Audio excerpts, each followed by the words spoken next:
violence or no other kind of violence. Get away! I could be at work, in school, in my car, and I can still get shot by the police. But I can get shot anywhere. So it is what it is.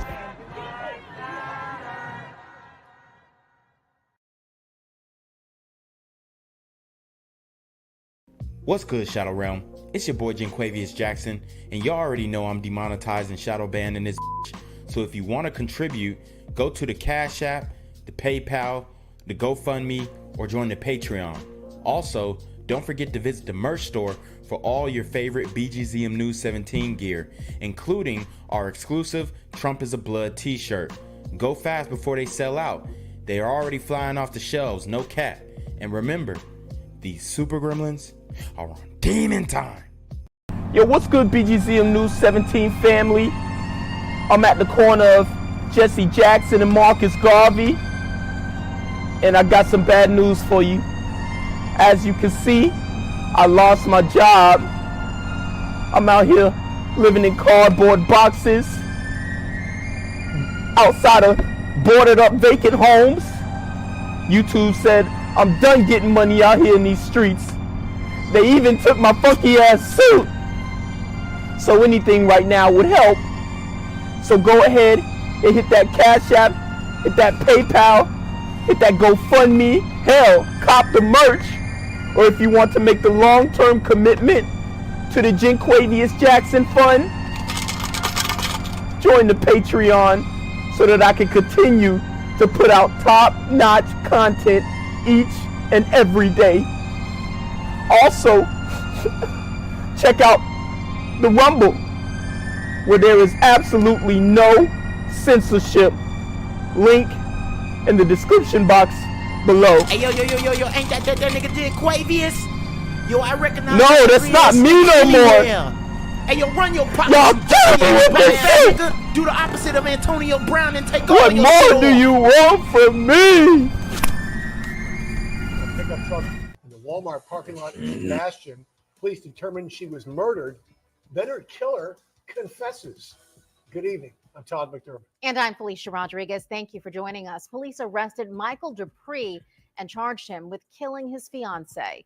Our Anna Espinosa is in Sebastian with the latest details from investigators. The investigation continues tonight after a man confessed to killing his fiancee. Shorty Anna Espinosa kind of tough. And later moving her here to this Walmart parking lot in Sebastian. So this is definitely some white people shit. This guy murked his wife and took her to the Walmart. That's like, people would classify it as, white trash type of behavior, if you will, right? This morning at 7:46 a.m., Sebastian police officers responded to the parking lot of Walmart located at 2001 U.S. Highway 1 in reference to a female in a parked vehicle who was possibly deceased. Police said the woman found dead inside the pickup truck was 67-year-old Janine Bishop of Sebastian. Ms. Bishop's fiance, Michael Dupree, was also on scene at Walmart and gave cryptic accounts of Ms. Bishop's whereabouts before she was located in the parking lot, which began to raise suspicion with investigators. While being interviewed by detectives, Dupree confessed to killing Bishop in the home they shared on the 400 block of Briar Cliff Circle. So he confessed. I mean, open and shut case. It's super unfortunate that the woman lost her life, man, and RIP to her, condolences. But it's like, I don't know, man. Why would you do this if you just gonna confess? Like, it makes no sense, but I guess none of these stories really make sense, right? And later transporting her to the Walmart parking lot. Sebastian police have collected evidence from their home, his workplace, and both their vehicles. Without any doubt, it's due to the swift and exceptional work of the men and women working this investigation that it was able to be solved so quickly and efficiently. According to state records, Dupree formerly owned a business called Perfection Handyman Services LLC, which was registered to the home he shared with the victim. reporting in Sebastian. Anna Espinosa. Man, you don't want to get into it. He a handyman too. Man, I don't know. I hopefully they come out with a motive. I'll definitely stay on this one. To be PBF 25 News.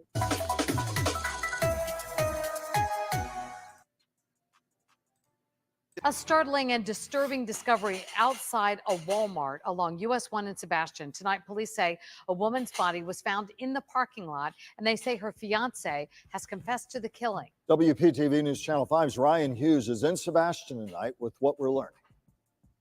Sebastian police making a quick arrest in this case shortly after that woman's body was found inside of a pickup truck in this parking lot. And it was a very active scene earlier this morning. Police responding around 7:45. This is exclusive video from Chopper 5. Wow. Above the scene of the Walmart in the 2000 block of US 1 in Sebastian. Investigators blocking off a large area around the parking lot around the black pickup truck. Police say inside was 67-year-old Janine Bishop. She was found dead, and her fiance, 56-year-old Michael Dupre, was also at the store. But investigators grew suspicious. This man stayed at the store. I mean, he had no alibi. At this point, there's like, throw the book at him. You know what I mean? Throw him under the jail. And hopefully they do that. When he gave confusing accounts about where Janine was. Investigators say Michael was interviewed and then confessed to the killing at the couple's home about 5 minutes from the store. Shoppers, as you can imagine, were shocked to see the large crime scene. About 6 people looking at that truck. There was something in that truck. And we didn't know if the person was dead or just laying in there. But they wouldn't let us get it very close. Sebastian police have not released a motive yet. We are told they are still collecting evidence, and this remains an active investigation. In Sebastian, Ryan Hughes, WPTV, News Channel 5. See this? Fists fly in the middle of Broad Street, and it could have been a whole lot worse because one of the guys involved had a gun and wasn't afraid to use it. And Shawnette, people in the area say it feels like nowhere is safe right now. So what does that sound like? And you heard what he said. He said nowhere is safe, okay? You heard what he said. They got to fighting. Buddy pulled out a strap. What does that sound like? That sounds kind of like our mass shooter, Timothy Simpkins. You know what I mean? Similar situation, not in a school, on the street, but it's the same scenario playing out over and over again around the country. Yeah, well, Jason, you know, it is extremely clear that violence is and can happen all over our city, but there are people who are remaining hopeful and focused on solutions. I mean, did you see how easy that came out of her mouth? That was wild. Yeah, well, Jason, you know, it is extremely clear that violence is and can happen all over our city, but there are people who are remaining hopeful and focused on solutions. Surveillance video captures a fight that begins with words, then quickly moves to a physical fight between two men throwing punches in a traffic lane at Broad and Olney. Watch as it quickly escalates, police say, as one of the men who got out of the Chrysler 300 pulls a gun from his waist and starts shooting down the street at the other man. Damn. So he couldn't take that L. He couldn't take, and this is what the old heads be talking about now, man. Y'all young kids, y'all don't fight, man. Y'all just shoot, man. They were shooting in the 90s too, so I don't want to hear that. It's basically what the culture has evolved into, where at least they tried to throw hands. I will give them that. At least they tried to throw hands, and then it escalated really quickly. No one was hurt.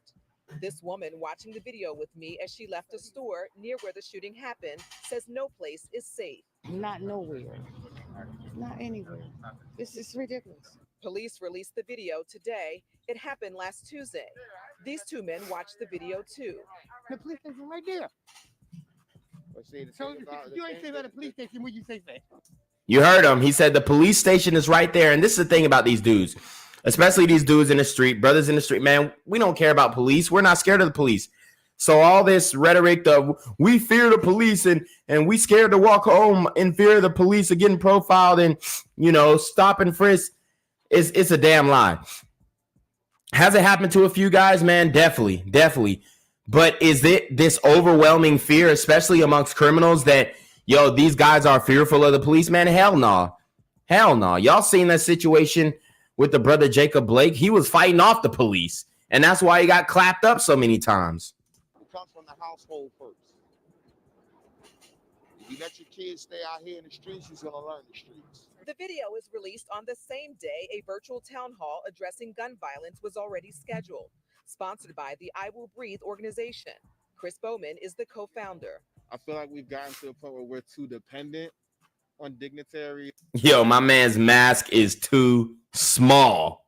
And the police and law enforcement and the neighborhood hasn't pulled from within. The town hall is meant to give residents a voice and input on addressing violence and solutions. But I just feel so Hold on. Did y'all peep that?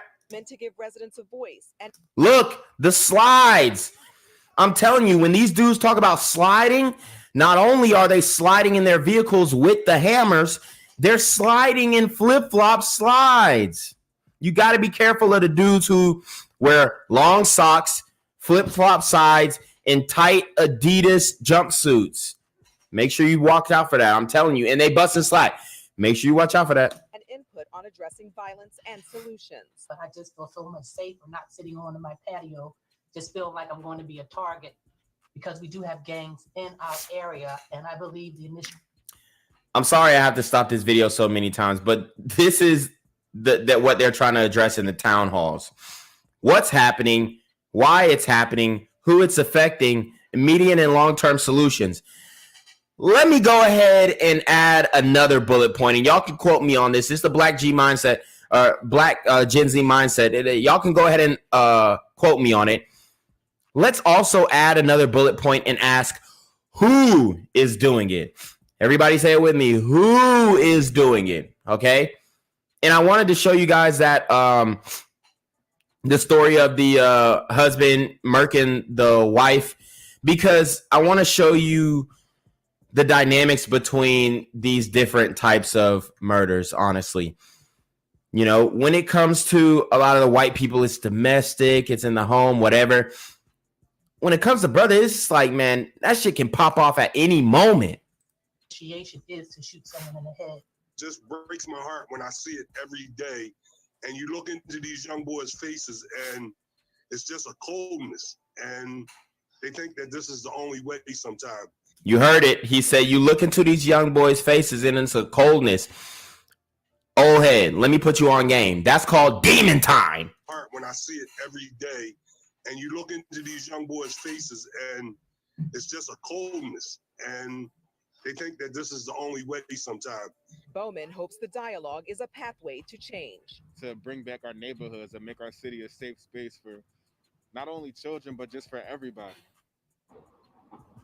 And for more information on Bowman's organization and upcoming events, you can go to fox29.com. Meanwhile, police are still looking for that suspect you saw in the video. Police say he abandoned the car, which had a bullet hole in the windshield. They do have the car in custody for evidence. How many stories have we done on Philly, man? Philly's on fire, guys. Steer clear of Philly. Jason. All right, Shawnette Wilson, thank you very much.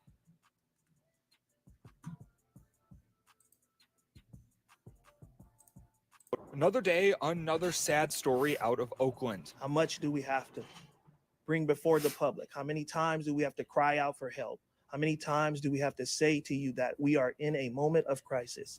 Early Thursday morning, a 15-year-old girl was shot and killed in the passenger seat of a car following a road rage incident near Bancroft Avenue and 50th Avenue. Speaking at a news conference. Another road rage incident. Guys, we just did the video on the woman in Georgia who was murked while she was pregnant on the road on one of them back roads. The roads are not safe. Thursday afternoon, an emotional Chief LaRon Armstrong said that while his heart breaks over the tragic incident, the police alone cannot stop the violence. He's calling for a multi-pronged approach with the community playing a key role. If you haven't spoken out, you should feel saddened by that. If you haven't exercised your voice, you should feel saddened for that. And look at him trying to reach out to the community and get some people to talk. As you know, in the black community, we have a no snitching policy. So that's not going to be as effective as, using shame to bring these people out. For one, the people who would say something are in fear of their life because they know how powerful usually these types of dudes be on that gang. So they know how powerful those dudes are when it comes to their ability to not give a crap and be willing to throw their life away or do the time over somebody telling on them. Okay. So that's one factor. And for two, the other guys out there, those are the criminals. Those are the guys who say no snitching. Those are the guys who say, we're not, I don't care who it is. I don't care if it was a 15-month-old, let alone a 15-year-old girl. And even the women aren't safe in here. So when we talk about black women are the most unprotected, they're most unprotected by black men.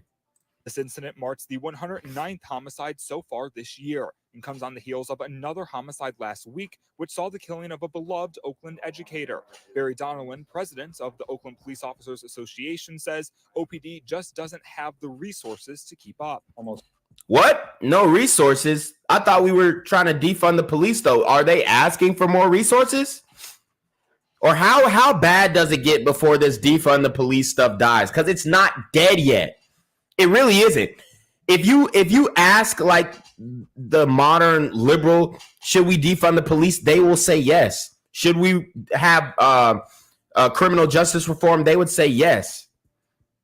I mean, I think they're letting it get bad so that they can do a sweeping wave of another crime bill, except even more extensive. 300 shootings this year. Yet at the same time, we have a significant attrition problem in the police department as officers are leaving, going to agencies and communities around us. Why do you think they're leaving? Defund the police. That's why they're leaving. Because they want to get a salary. They want to get a pension. Between 1,500 and 2,000 calls coming into the department per day, Armstrong says he doesn't have time to wait for long-term solutions. Community needs help right now. We don't have time to wait. 5 homicides in 7 days. That's what we've seen. In Oakland, Tim Johns, ABC 7 News. 15-year-old girl was shot and killed while riding in a car in East Oakland. The killing marks another grim milestone in the city, which has seen a sharp rise in violent crimes. Our crime reporter Henry Lee joins us live from the newsroom. And Henry, police say this deadly shooting was a case of road rage. And what did the last guy say? He said 5 killings in the last 4 days. Definitely a wave. Yeah, Greg, the chief says a relative of hers got into an argument which led to gunfire. The city's now recorded 109 homicides, which is the total number of killings for all of 2020. And let me tell you something, guys.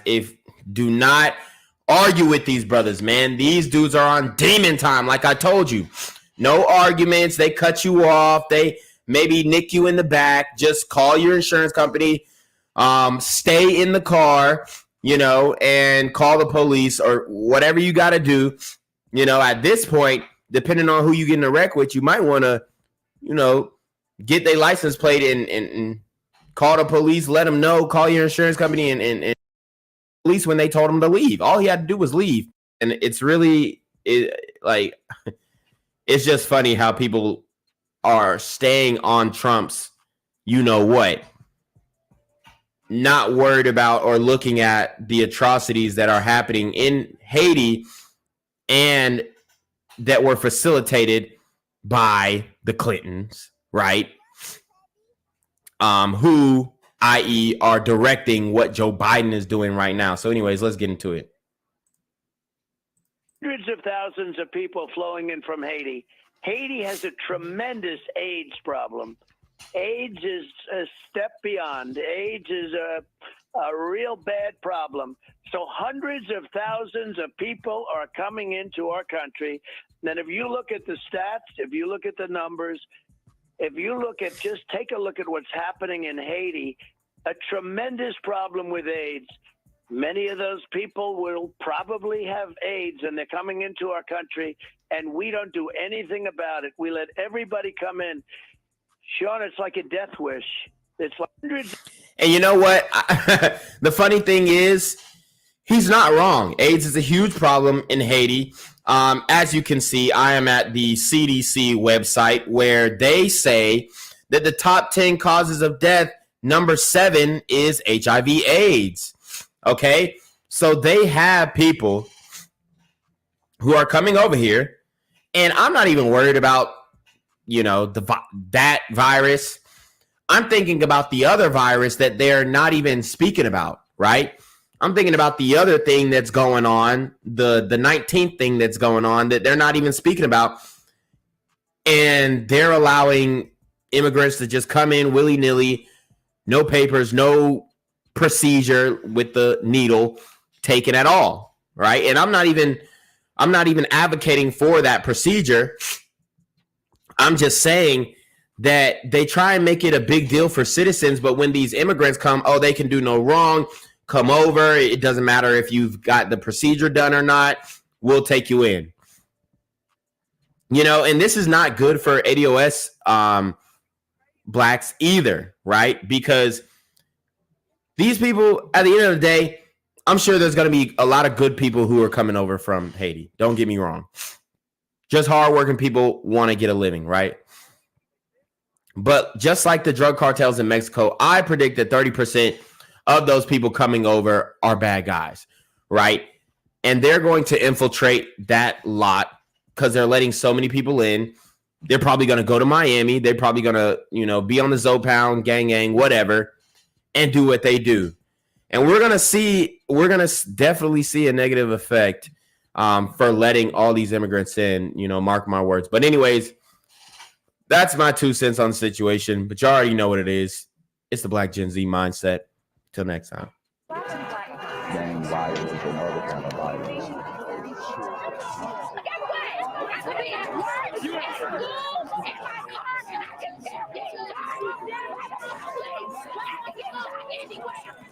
So it is what it is.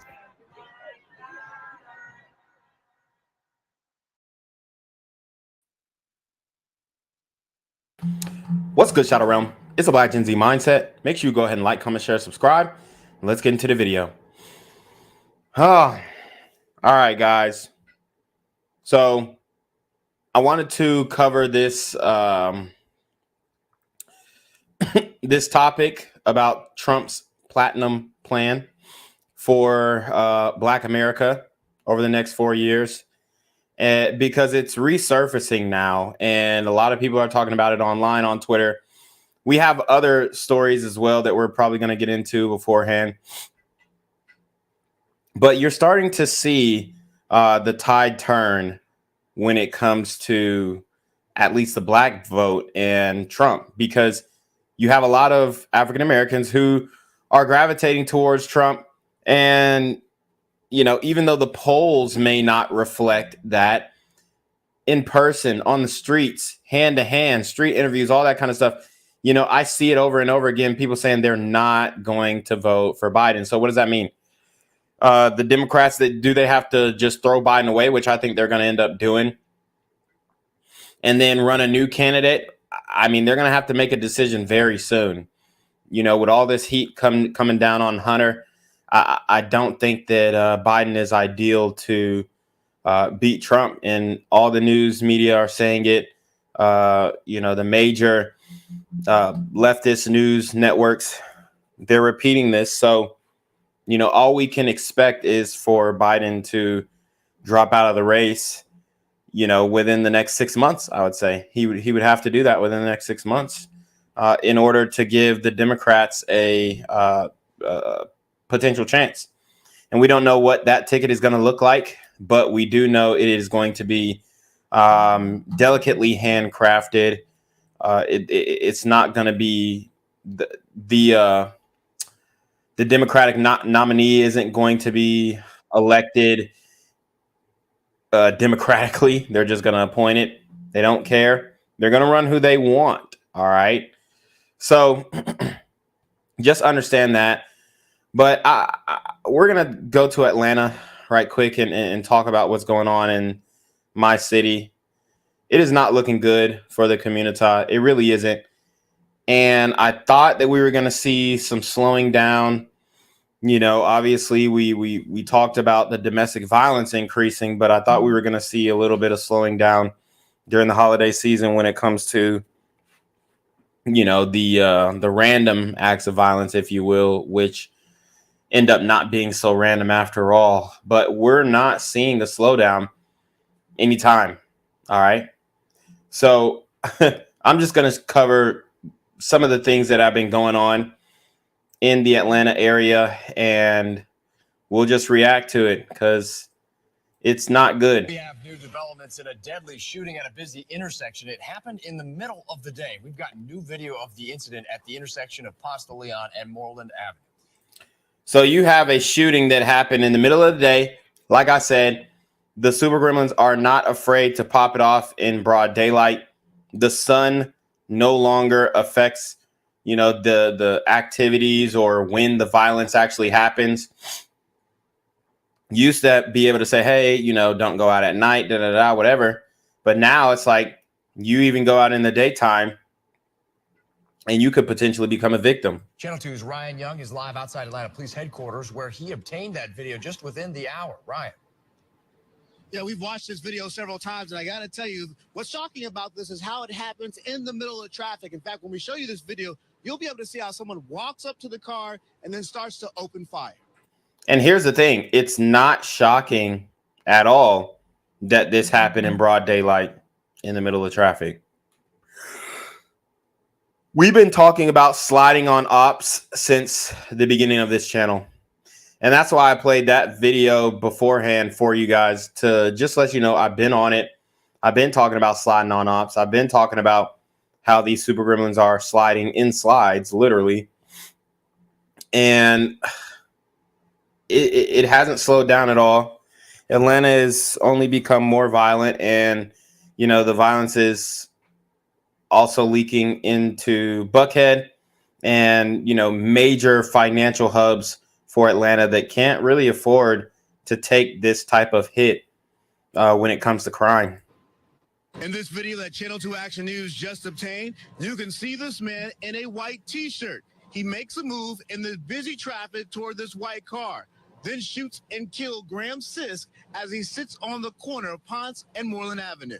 We have evidence to suggest that he was followed for several miles. So these people were not just randomly looking for people. They were targeting him and following him. Seconds later, you can see people dialing 911. We're extremely concerned about the degree of violence that took place during this homicide. And I've got many investigators working on this simultaneously.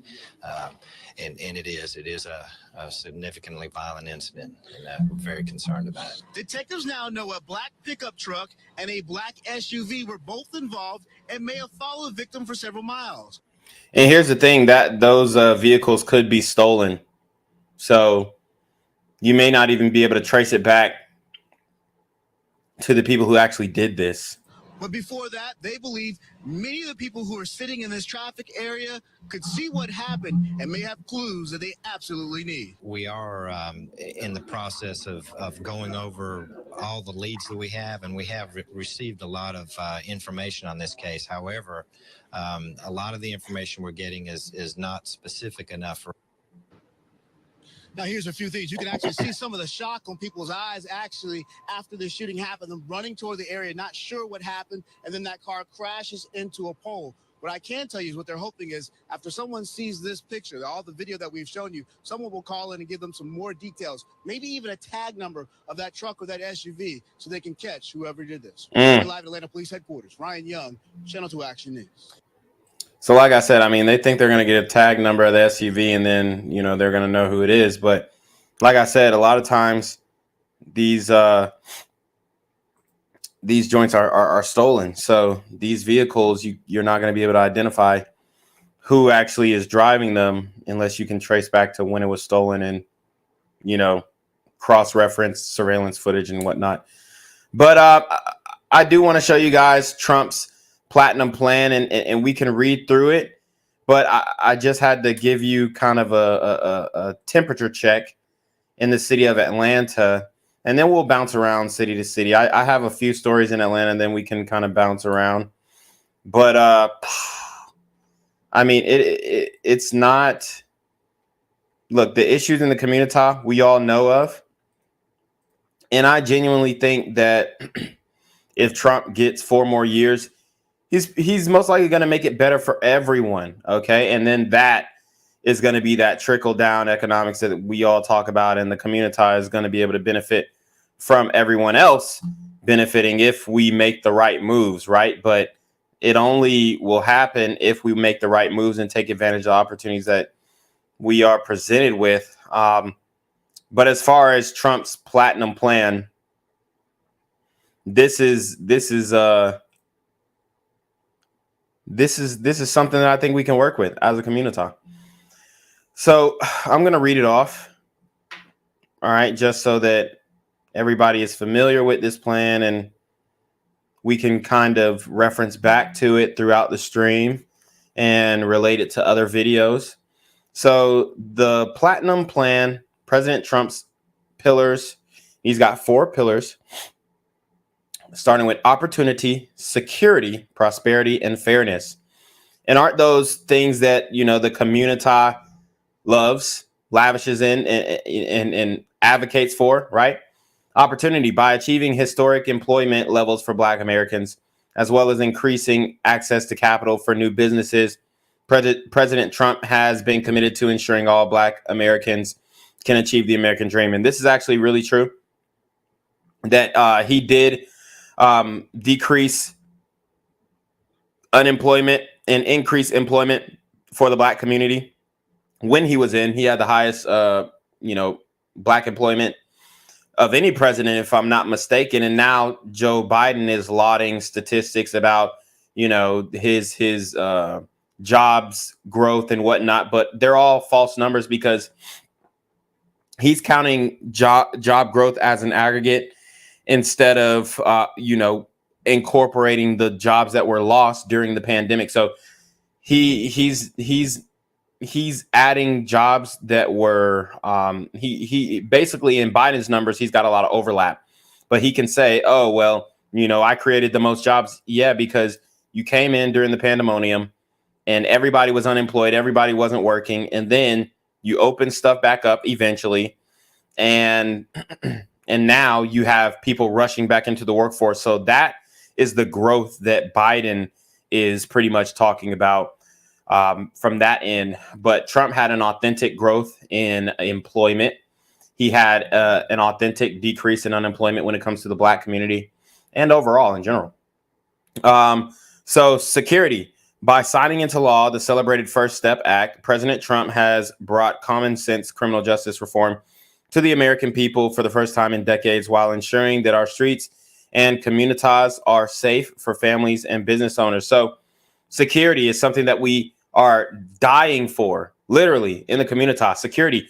We need security. And a lot of people are criticizing this pillar of security because in the Black community, in the Black Gen Z mindset, right, it means more police. And you're damn right it means more police. Okay? You're damn right. That's what it means. So you have to, as a community, either we want safe communities or we don't. All right. And the reason that other communities have safer communities than us is because they welcome the police. They respect their police. They don't antagonize their police. And we do.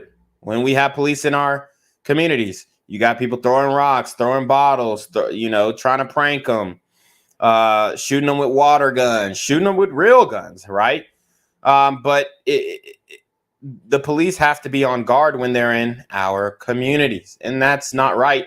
And that's something that we need to fix on a cultural basis, which, most likely is not likely. So let's move on to prosperity. As the first president to provide long-term funding to historically Black colleges and universities, this administration continues to seek immediate and generational advancement for Black Americans. And this is something that Biden actually reversed. And I did a story on that as well. Biden reversed the funding to historically Black colleges that Trump, his historical funding of Black colleges that has never been done before since the civil rights era, if I'm not mistaken, his historical funding of black universities and historically black colleges was undone by President Biden. Okay. So Biden didn't want to continue the spending on the HBCUs, whereas Trump, he didn't mind. Right. And we talk about reparations and we talk about this and other. Look, man, you got to take what you can get. You got to take what you can get. Right. Okay. And this is something exclusive that was done for the community when black people are not the only people in this country. As a matter of fact, we are a minority. So the fact that we do have exclusive legislation that is actually benefiting us, not, no BS, hate speech, and all that bullshit, that doesn't really help us because people are going to say what they want to say. You can't stop that. All it does is make you feel good, right? But it doesn't really do anything in practice. Whereas when you send money to HBCUs, and obviously HBCUs are notoriously corrupt, so it could potentially backfire. But that's more money than they didn't have. And I'm sure that there are some HBCUs that are going to take advantage of that. And, that will inevitably get back to their students, whether it be from, scholarships, foundations, just better amenities, safety on the HBCU campuses, because we all know and understand that, these HBCU campuses are pretty dangerous.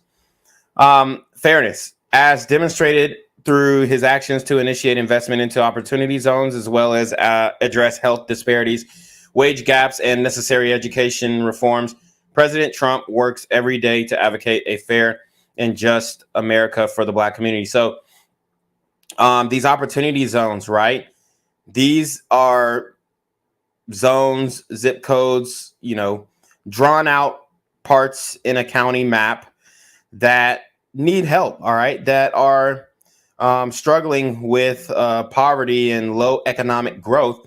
What Trump is doing with these opportunity zones, which is, great for real estate investors, he's making it so that real estate investors are incentivized to invest in these communities, right?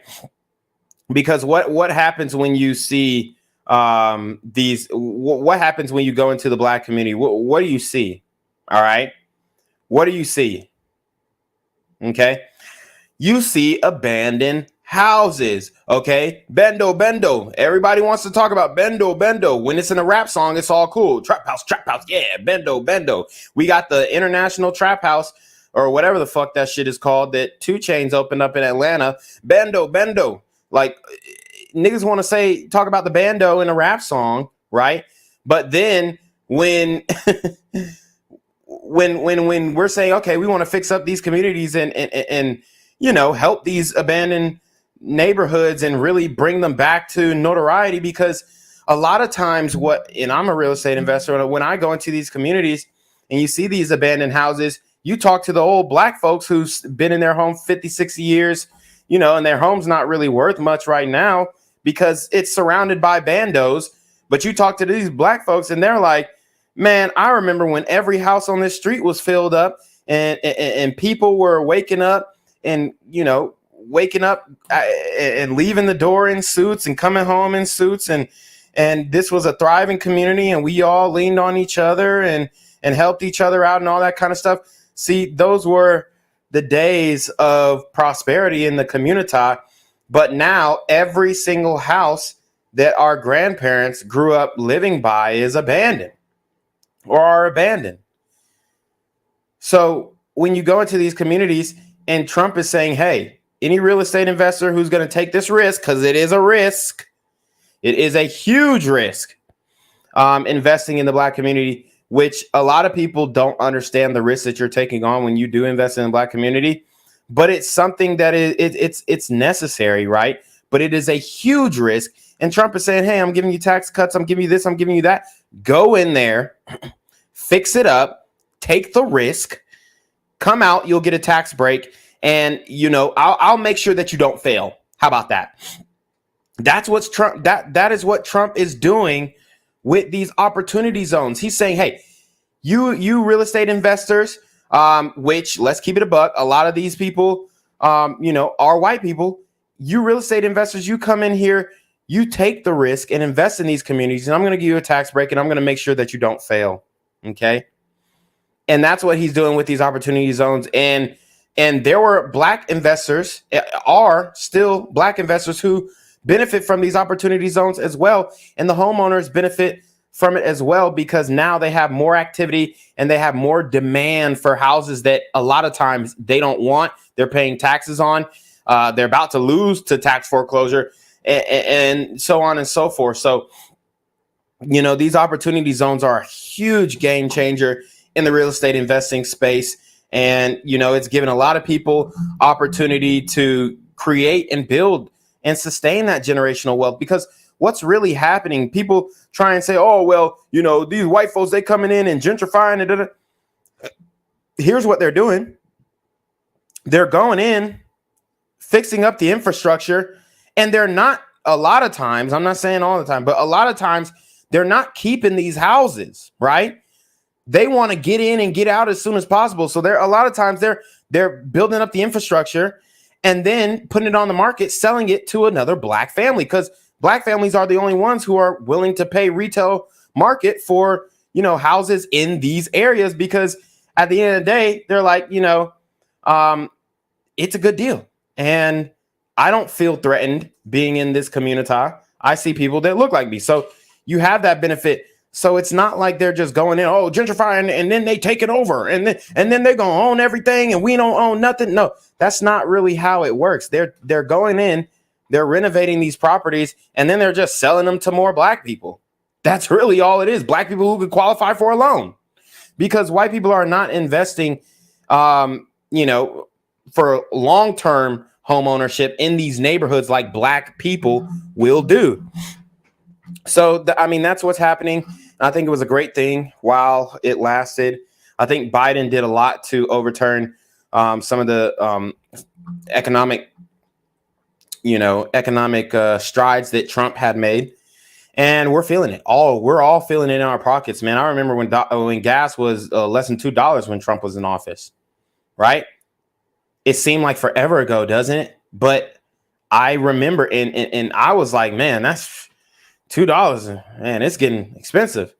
But now when I'm looking at $3, $4, $5, hey, in LA, $7 gas, I'm like, man, I would kill for $2 gas right now. Okay.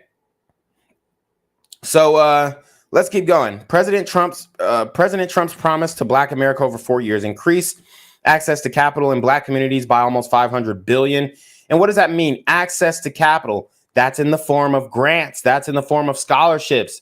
All these things that, you know, he's legally within his power to do. 3 million new jobs for the Black community. And that is huge for the Black community, because what are we, like 45 million in the US, right? So if we add 3 million jobs, we're almost increasing our employment by 6%. And a lot of people think, oh, well, that's not a lot, dude. It's just 6% out of 100, bro. That ain't a lot. Actually, it is, especially when you talk about, the average unemployment rate, which is, I believe, is 5.6%. So that, I mean, you get an increase in employment by 6%. You're going over the unemployment rate. So, I mean, that's good math right there. Creating 500,000 new Black-owned businesses, increase access to capital in Black communities by almost $500 billion, safe urban neighborhoods with highest policing standards. And that is what we need. That's what them old ladies from the church been asking for. That's what these anti-violence prevention people have been alluding to, even though they don't want to say it outright. But safe urban neighborhoods with highest policing standards. So not only is he going to invest in these neighborhoods, but he's also going to invest in the police who give their lives on a daily basis to serve our communities, even though we refuse them at every chance that we get. Now, how about that? Commit to working on a Second Step Act, access to better education and job training opportunities, give Black churches the ability to compete for federal resources for their community. Okay, there you go. So, washing the hands of the Black church, bring better and tailored health care to address historic disparities. All right. So, and that's working on our bodies. Okay. That's working on that obesity rate that is pretty much causing all the heart disease in the Black community. Immigration policy that protects American jobs. See, we need that. We need that. See, all these Black people, they were advocating for the immigrants. Oh, immigrants, man, y'all are our brothers and sisters. Y'all, we the Black and brown community. But then when the immigrants started pulling up, they like, oh, hell no. Y'all done giving us, y'all ain't worried about us. And we got people hungry here. And y'all feeding the immigrants. And y'all housing the immigrants. And So Trump is trying. He's trying to lend a hand and say, Black people. You know what I'm saying? Black people, come on. You know what I'm saying? Get on this gravy train, right? The train is in the station and it's about to leave. What y'all doing? And Black people just over there with an attitude, right? Y'all ain't doing nothing for us. Why the hell would I get on? Just hop on the damn train. Because I'm going to tell you right now, this immigration is not going to help us out. Even immigration from African countries, even immigration from Black countries, right? Even immigration from, illegal immigration, that is, from these third world countries, right? In the Caribbean, right? In Africa, in South America. It's not good for us. And I just don't understand how. I don't understand how we can't see that until the damage is already done, which the damage is already done. Advance home ownership opportunities and enhance financial literacy in the Black community. So, that we talked about that. Onshoring manufacturing to advance jobs and develop opportunities for Black-owned businesses. So that's bringing these manufacturing jobs that, your uncle and your granddaddy used to, man, I used to work for Ford for 30 years back in the day, or I used to work for the, I worked for the Dodge plant up there in Detroit. And when your uncles and your granddaddies be talking about how they used to work for the plant and they had all these benefits, you need to go get you a job with benefits. Stop playing on this damn internet and with the BGZM. What you got going on, son? Yeah, hop off that damn internet and stop playing with that. You ain't getting no money anyway. You need to go get you a goddamn manufacturing job, work at the poultry, or work at the Caterpillar or something. Work at one of these Ford dealerships and get you some a 401k and a pension and some good benefits and health care. You know how your uncles be. They be telling your ass to get that damn job. You need to get you a trade job. Shit, you need to come with me. I'll put you on some plumbing shit. You know what I'm saying? How your uncle be trying to get you a job and shit. Yeah, man. That's what he's trying to do, bringing back the manufacturing jobs. And those jobs are for us, not illegal Mexican immigrants, even though, like I said, shout out to the Mexicans who are doing it right and coming over. And, if we got some illegal immigrants who giving mad discounts on the labor, I'm not mad at it, even though I would rather you do it the right way. But, you can find a way to benefit from it. But ultimately, it's not something that we need, because those jobs should be going to the Black community. It should be going to some of these super teen gremlins, but they mamas are not helping them fill out the application. So they're going straight to the streets. So I wanted to cover Trump's plan so that we can break down how his plan could directly benefit the Black community, like yesterday. Okay. So we're going to get into it. Our next story is from Buckhead. And we all know that Buckhead has been advocating to secede, advocating for secession from the city of Atlanta. And I have advocated for that as well. I do live in Buckhead, and it is not safe.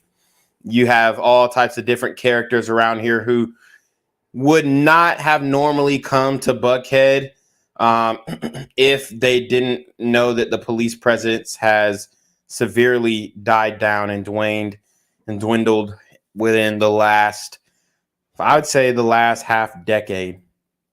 Homicide detective news tonight. 3 people are dead, 1 person hospitalized after a shooting in Buckhead. It happened on a street packed with people that were eating dinner and shopping just before 7 tonight. Yeah, 3 people dead, 1 injured. Can anybody tell me what type of shooting this is just by the numbers? Can anybody help me out and classify what the FBI would regard this type of shooting as? Anybody? Going once? Going twice? Yes, correct. This indeed is a mass shooting. You have 4 or more shot. In this case, 3 out of the 4 that were shot are dead. This is a mass shooting. This is a mass shooting. Okay. So when I make videos saying black men are the face of mass shootings in America, people get in the comments and say, oh, what you mean? Man, we ain't doing that. We ain't. Bro, yes, we are. Unfortunately, yes, we are. And even, you know, I could try to make the argument, well, we may be the face of mass shootings, but we're not the face of school shootings. But then when you actually look at the actual school shootings and when somebody actually brings a gun to school and shoots somebody, it happens a lot more than you think in the community. It's just that when we do it, it's not really covered. It's kind of expected, you know, Chicago school, somebody shot at Chicago school. Okay, it's Chicago. Yeah, we get that. Nobody is saying this is a school shooting and he was bullied and now he comes to school and just airs the block out. You know, and they don't say that when it happens in the community because it's something that is, you know, typically normalized, right? So parents aren't really outraged. The kids aren't really afraid or outraged. As a matter of fact, a lot of times you'll see the kids are filming. Remember, I did that story where the super gremlins got to fighting and the young man got jumped and he was, I mean, he defended himself with a knife and stabbed this young boy up, and everybody was laughing, everybody was filming, everybody was grittying and doing handstands and all this type of shit.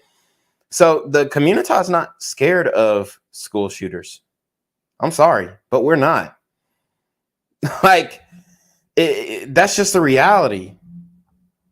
Channel 2's Courtney Francisco live at Peachtree and Far Roads. And Courtney, is there still a threat to the community right now? She called to the left. Police just gave us an update, Candace, and said, no, there is no safety threat at this hour. Follow me here. This happened at an apartment complex high rise known as 3005 Buckhead. Gunfire inside a unit on the 11th floor. To give you an idea of where this is, we are on Far Road in Peachtree, an area busy with people eating at Tableau right there, Lucian, families shopping for the holidays. Police are still here gathering evidence. They've been here since 6:45 tonight when the call for help came into 911. Homicide detectives tell us people who live here had others visiting for a drug deal, and that escalated to a shootout inside the unit. 4 people shot, 3 killed. The one in the hospital expected to survive. Bullets did not hit anyone outside the apartment unit.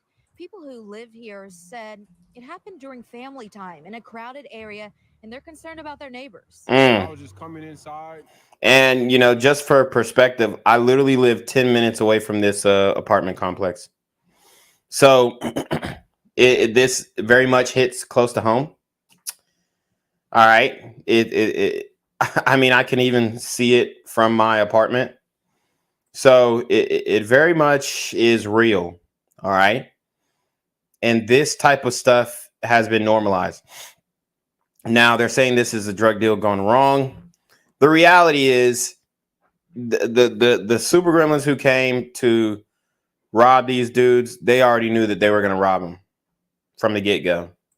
I seen like all the cop cars, fire trucks and everything. It was just, it's horrible out here. I mean, you got children, family, you know, it's bad. I mean, what's next? This is an incident that happened inside a unit, and unfortunately, that's an area that we cannot police. So we do need common sense to prevail in those situations. And of course, nothing good comes from drug activity.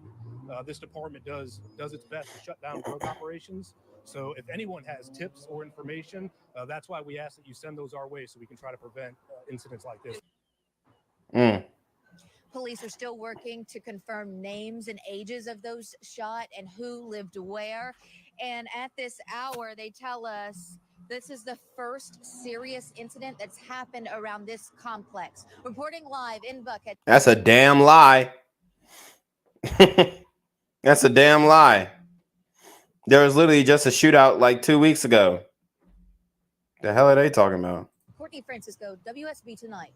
And 3 people dead, a significant number. Courtney, thank you. Like, when they say, oh, this is the first time this happened in this area, they must be talking about like I don't know, like a 15-foot perimeter or some shit. Because shit be popping off all the time. Like, niggas be going to sleep with gunshots.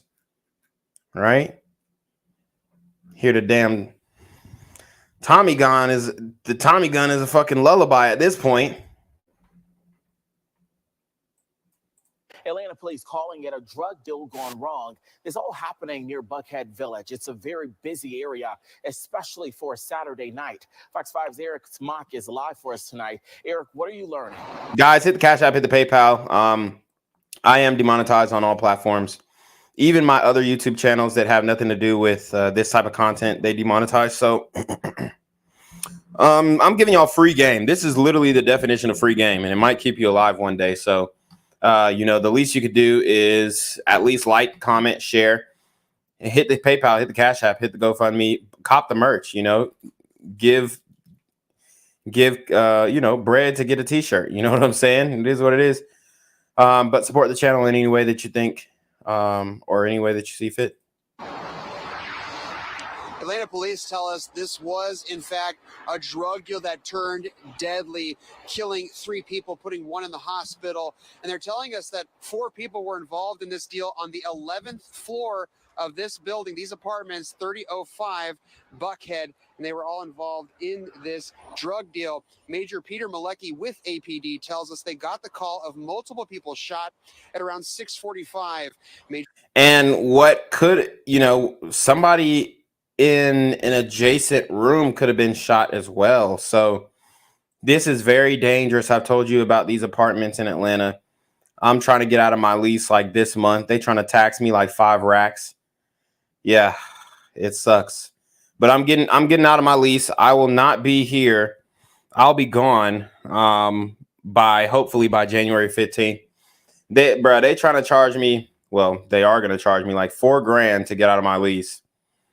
And I told them, like, my car's gotten broke into, niggas done broke into my apartment, all this type of shit. And they're like, look, man, if anybody has, a lawyer that deals with landlord-tenant situations and willing to face a big corporation, hit me up, because I am not trying to pay that 5 bands to leave this shitty-ass apartment. Major Malecki says there's evidence that shows there was some sort of transaction going on with likely involving marijuana. When the transaction went south and the people in that apartment shot at each other. Damn. So, we've heard parroted on mainstream media that people don't be getting killed over marijuana. People don't be getting killed over weed. Shitting me. This is why I continue to tell you, bruh, if you are in the dope game,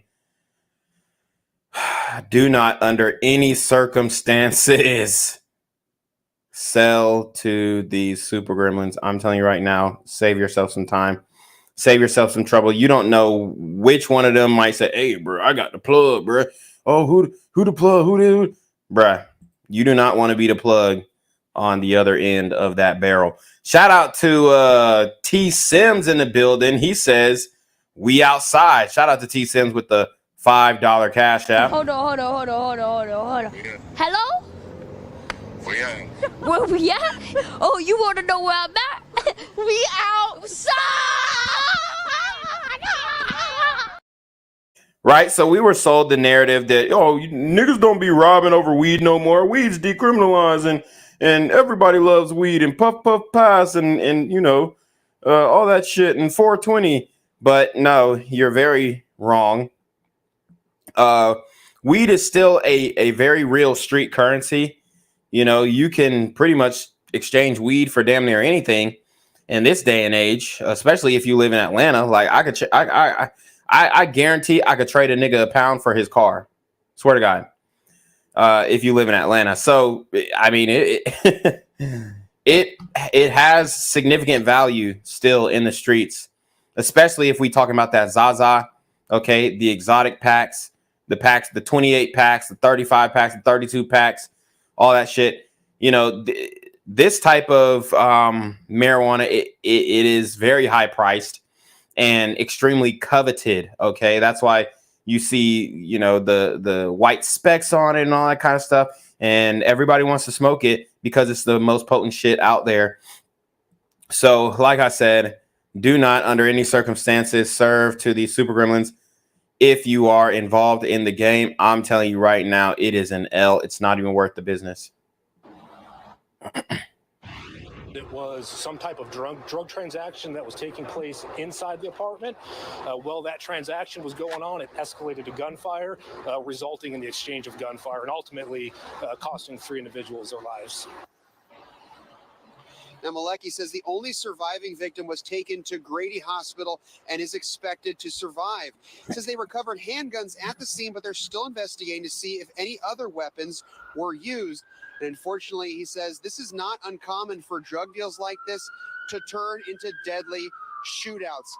Now, Major Malecki said that all the people that were involved in this violence have been accounted for in the apartment, so they're not looking for anyone, and there isn't any ongoing threats to the residents in the building or the shoppers in this area. And they also said none of the bullets went through the walls, and all the gunfire was contained in that apartment, so there wasn't any kind of collateral damage. We'll continue to keep you updated. So they must have had them hollow points, some joints that explode on impact. So sucks for the victims, but thankfully nobody else in the surrounding area was injured by the super gremlins on Demon Time. Though on this breaking, developing story. Reporting live in Atlanta, Eric Mock, Fox 5 News. Yeah, our hearts go out to all of those families, but also thankful none of those bullets traveled to any of their apartments there. Eric Mock, thanks so much. So yeah, this is what's going down on a daily basis in the community. I don't know what to tell you, man, but we need that Trump plan like ASAP. We need that Trump plan ASAP because these super gremlins, they're not going to slow down. They're not going to slow down. You know, you have a situation where these guys are out here moving that weight and they think shit is sweet. You try and serve to these Atlanta hood niggas, bruh, you're going to die. I told you guys about my friend Derek Alexander. Unfortunately, he was taken out by these super gremlins, but the reality is it can happen to anybody. Even if you're, even if you could be the hardest dude, whatever, it doesn't matter. It really doesn't. Emerging tonight after 3 people were shot and killed inside of a Buckhead high-rise. 11 Live's Paula Suro walks us through where the case stands tonight after just confirming 2 of the victims' names. The Fulton County Medical Examiner tells me 22-year-old Javier Leach and 27-year-old Justin Barber were among 4 men inside an apartment unit here when the shooting happened Saturday night. It was an exchange of gunfire, yes. So again, there's some type of drug activity taking place. Gunfire escalates, and 3 people are deceased and 1 male currently injured at the hospital. Justin Barber's friend Trey tells 11 as he grieves investigators inside the 11th floor apartment unit. This is an incident that happened inside a unit, and unfortunately that's an area that we cannot police. So we do need common sense to prevail in those situations. And of course, nothing good comes from drug activity. Major Peter Malecki says the sole survivor of the shooting was taken to Grady Hospital and is expected to pull through. Officers believe the shooting. 1 man survived.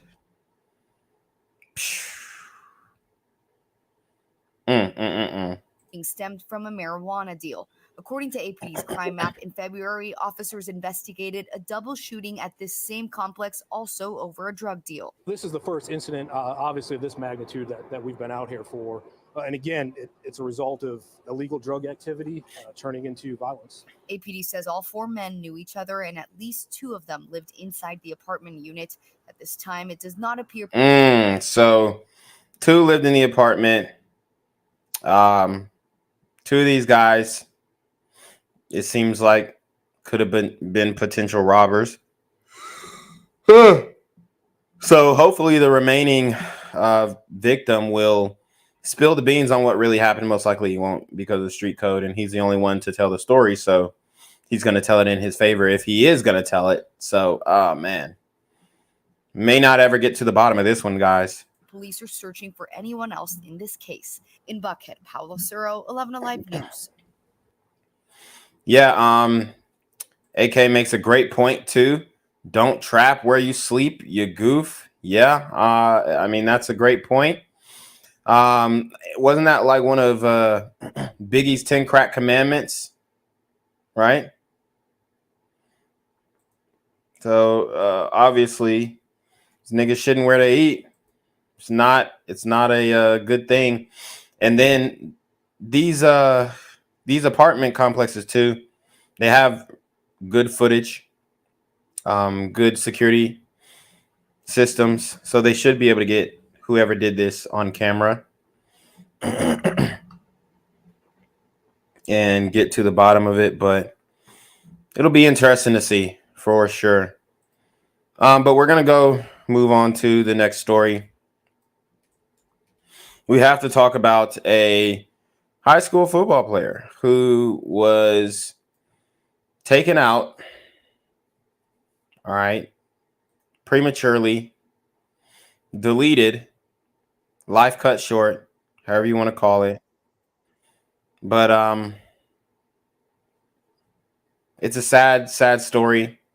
This is on the eve of a state title football game, and the young man went missing for a while and then turned up dead. So we definitely have to break this down. Tonight, we have some sad news about a Georgia football player. He has died. The Meriwether County School District sent a letter out to all the parents saying the 17-year-old Brandon Smith died on the eve of the school state title game. The Manchester Blue Devils were scheduled to play tomorrow night at the Mercedes-Benz Stadium. Now, so that's really from the district. That's really sad too. About to play in Mercedes-Benz Stadium, and as you guys know, I played college football. I have played in Mercedes-Benz Stadium. I practice in Mercedes-Benz Stadium, and you know it's a dope environment. It's awesome to be there in that professional setting and really have an opportunity to showcase your talents, especially on the state level when it comes to high school football. So that is an opportunity that he was robbed of.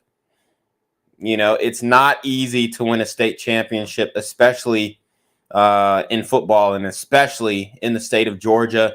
We've got some of the most athletic, biggest, athletes in the country, honestly, when it comes to size, when it comes to speed, when it comes to hitting ability, all these things.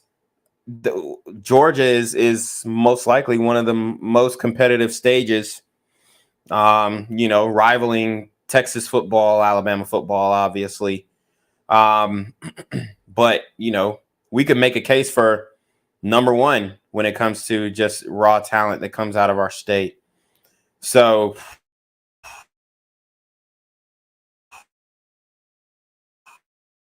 cut short before he could even begin a college football career. Called that Smith a loyal teammate and friend. Right now, the cause of his death has not been released. Details surrounding the matter limited right now. However, the GBI is now stepping in to investigate.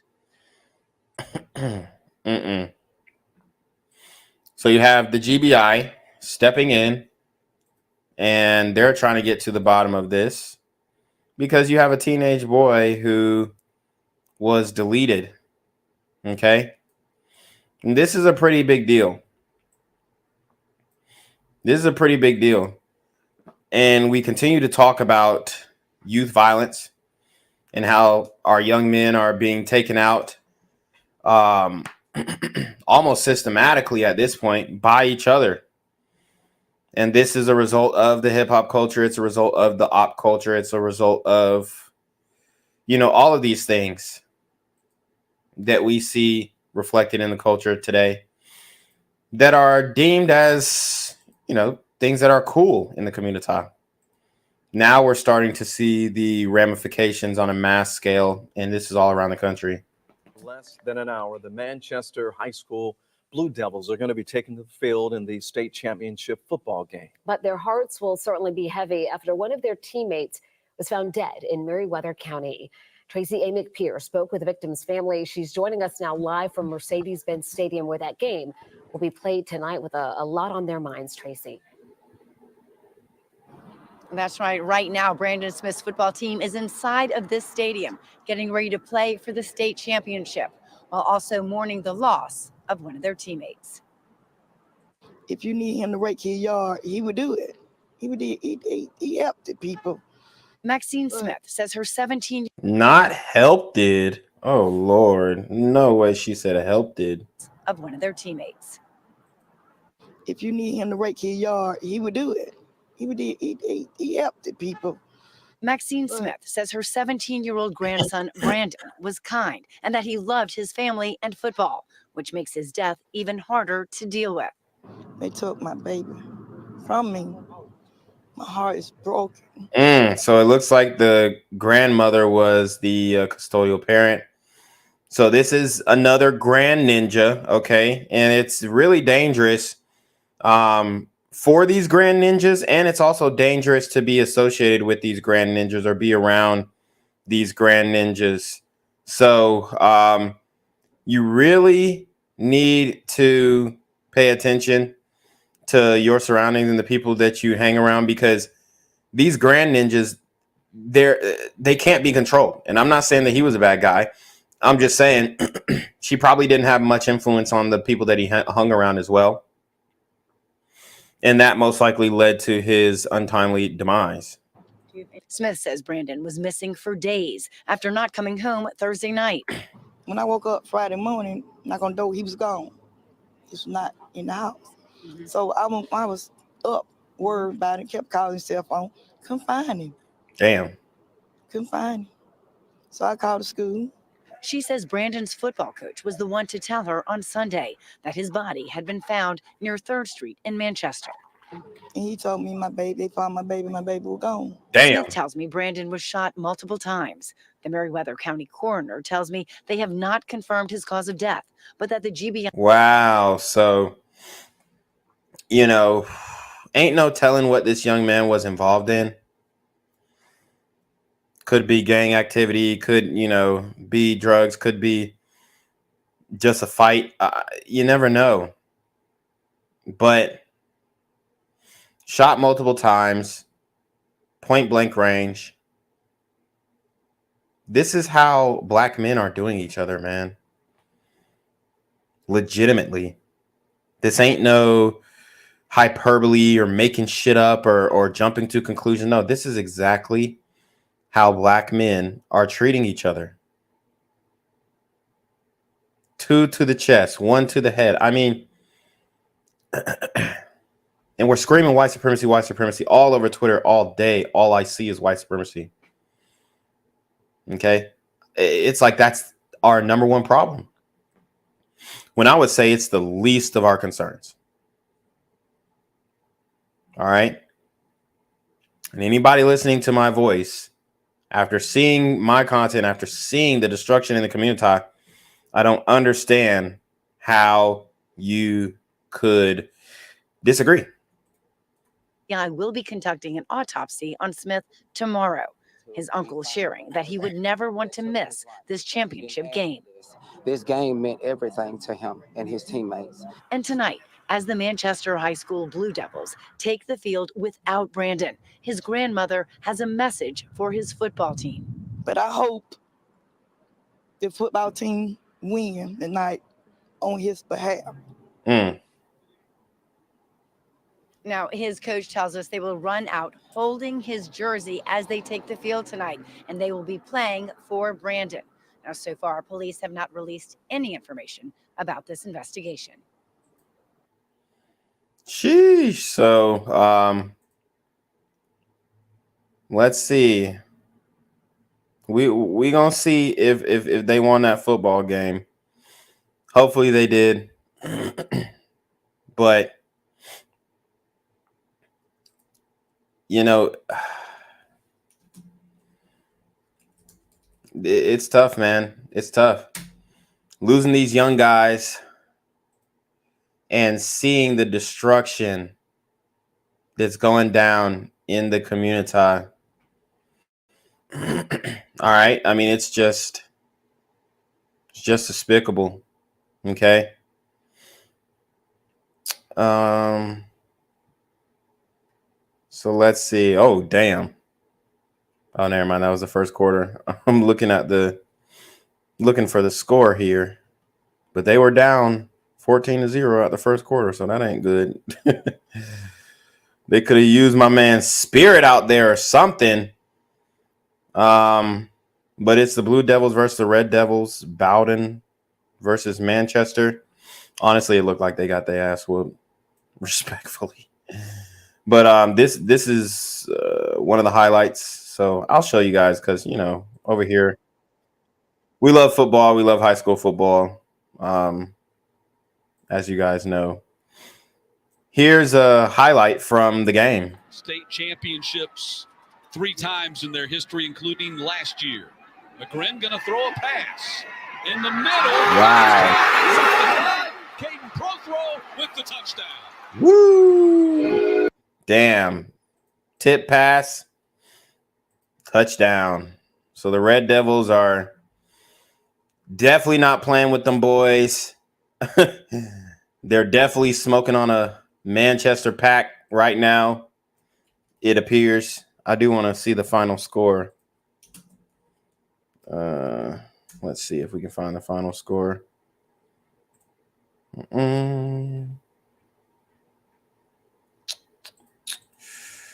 So let's see. Oh, hold on. I guess the game is. Oh, the game's today, so it might be on right now. Hold up. Well, that was the first quarter highlight. Looked like they getting their ass whooped, unfortunately. So damn. But this is D2 football in Georgia. Damn, that sucks. Anyways, let's get to the next story. Well, same story, but more context. Information on a developing story. A teen who disappeared last week has turned up and is dead. A 17-year-old football player had big dreams of playing college, maybe even pro ball. Now police are investigating his death. Channel 2's Tash Fernandez live outside Mercedes-Benz Stadium, where that teenager was supposed to be playing in a championship game tonight.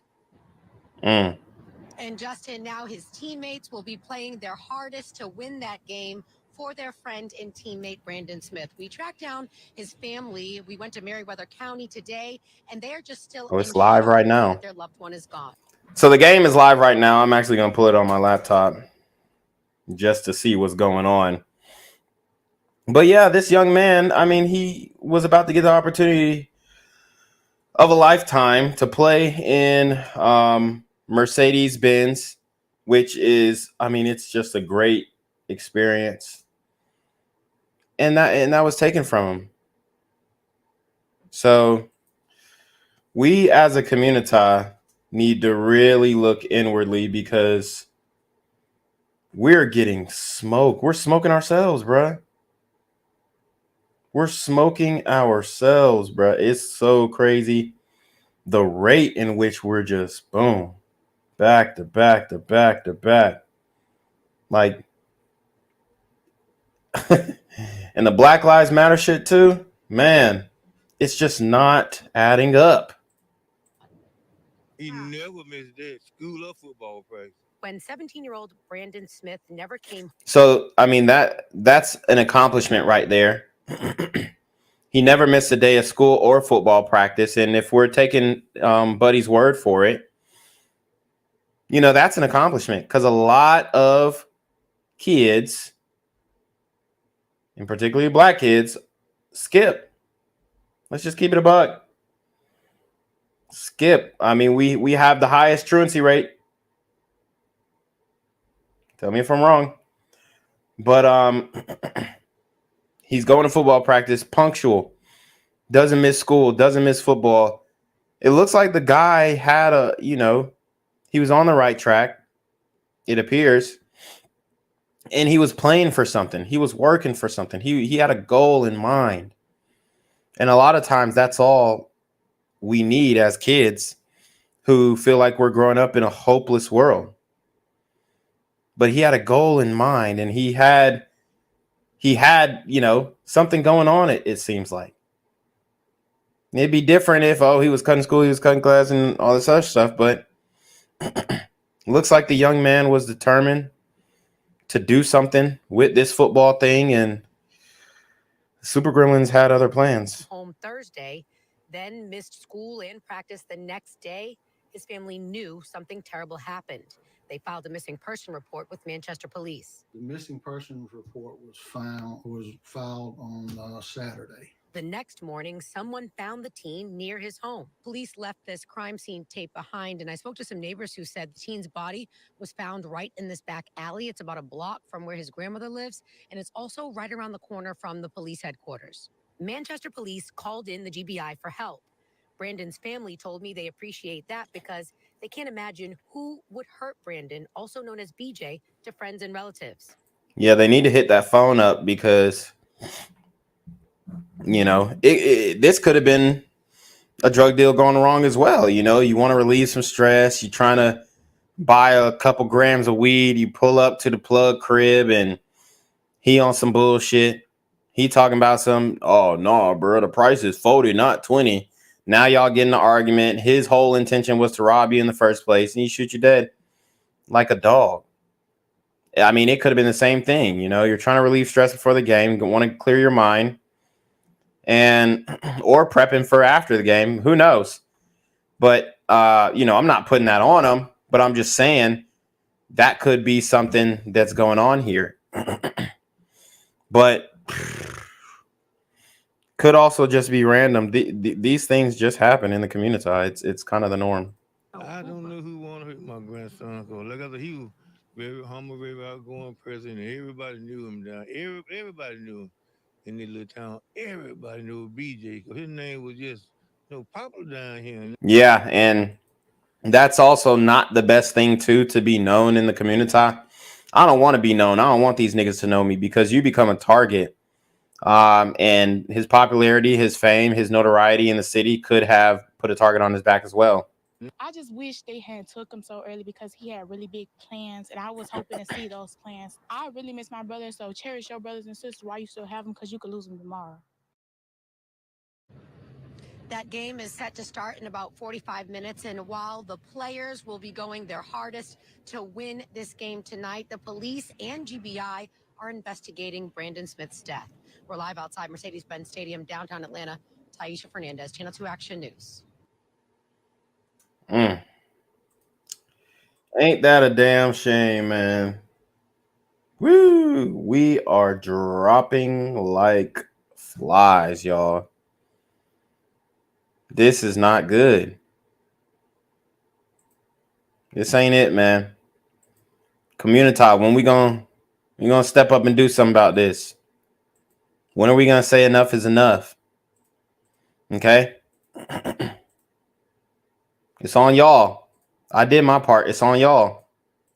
Welcome to 11 Alive News at 5 o'clock. I'm Faith Jesse. And I'm Jennifer Bellamy. In just 2 hours, the Manchester High School football team will take the field for the state title, but they will be doing so without one player who will certainly be on everyone's minds. Defensive lineman Brandon Smith was killed, his body found Sunday morning. 11 Alive Tracy Pierre is joining us live right now outside of Mercedes-Benz Stadium, where the game will be played. And Tracy, this was a young man who was loved by his community. That's right. And the family of 17-year-old Brandon Smith tells me he disappeared on Thursday night. So they think he was killed days before his body was found yesterday morning. They tell me that Brandon was gentle and he was a kind boy who loved his family and football, and that he was so excited about this game tonight, which makes the fact that he was killed so close to the state championship all the more tragic. Smith's family tells me he was shot multiple times. Now, the Meriwether County coroner tells me they have not confirmed his cause of death, and police are not commenting. But the coroner says the GBI will be conducting an autopsy on Smith tomorrow. His grandmother, Maxine, is sharing that his death has crushed their entire family. I want justice for my grandbaby. He was a good boy. He was respected. He loved football. And they took his life from him. For what? I don't know. What did he did to deserve this? Oh, Lord have mercy. Not what did he did. Woo, Grandma. Hey, yo, Grandma, come on now. What are we talking about here, Grandma? First, Unc sound like he had a mouthful of mashed potatoes. Now Grandma talking about some what did he did. Oof, Lord have mercy. From him. For what? I don't know. What did he did to deserve this? Shit. God damn. Now, Brandon's football coach says that they're all banding together right now. And when they play tonight, they're going to try to win for Brandon. Now, coming up, how the team plans to pay tribute to Brandon before the game. That's new at 6. I've never in my life heard what did he did. God dang. Woo. And I'm in the South. I'm literally in the South, and I've never heard what did he did. Lord have mercy. Oh, man. We need some help, boy. I tell you what. We need some help in the community. But RIP to the young man, Brandon Smith. He will be greatly missed, obviously. Had a lot of family out here who cared about him. Okay. They wanted to see him do well. They wanted to see him prosper. And unfortunately, he was taken out by these super gremlins on demon time. So now our next story, we're not going to spend too much time on this. I wanted to cover this because I think it's absolutely hilarious. But we have a suspected white supremacist who has attacked a civil rights leader in Monument in the community, and not only has attacked his legacy, but has attacked his birth home. Yes, you guessed it. We do have a suspected white supremacist who tried to burn down Martin Luther King's birth home. Okay, so I want to cover this story because we must stop white supremacy all over the city of Atlanta. This cannot stand, and we are taking a firm stance against white supremacy. The birthplace of Dr. Martin Luther King Jr. doused in gasoline in an arson attempt. Tonight, one from Martin Luther King Jr. Wait, that ain't no Klan member who they got in handcuffs. What the hell is going on? Man, this must be a mistaken identity. They must have got the wrong person. You know what I'm saying? They must have been framed. A white person must have set this sister up. You dig? White person stole her fingerprints and put them all over the damn crime scene. That's what happened. Took a DNA and just slung it all over the crime scene. Doused in gasoline in an arson attempt. Tonight, one person is behind bars. What we know about them and the home damaged tonight. That is where we begin on News Edge at 11. Good evening, and thank you so much for joining us tonight. I'm Tom Haynes. Atlanta police say that a woman is in custody after trying to burn Dr. Martin Luther King Jr.'s birth home to the ground. A good Samaritan stopped the woman just before the disaster struck. Oh, Lord. Rob Durienzo, live from Not our sister. No, ain't no way. Say it ain't so. Say it ain't so. She done tried to burn down MLK's home. And here's the thing. There have been a lot of anti-MLK rhetoric going on.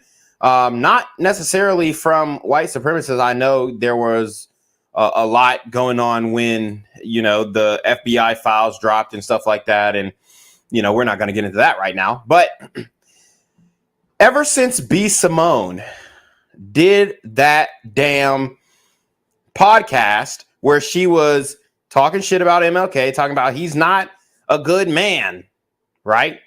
She said he was not a good man because, well, he can't be a good father if he running out on Coretta Scott King and da-da-da-da. And obviously the FBI file said this, that, and the third, so he can't be a good man.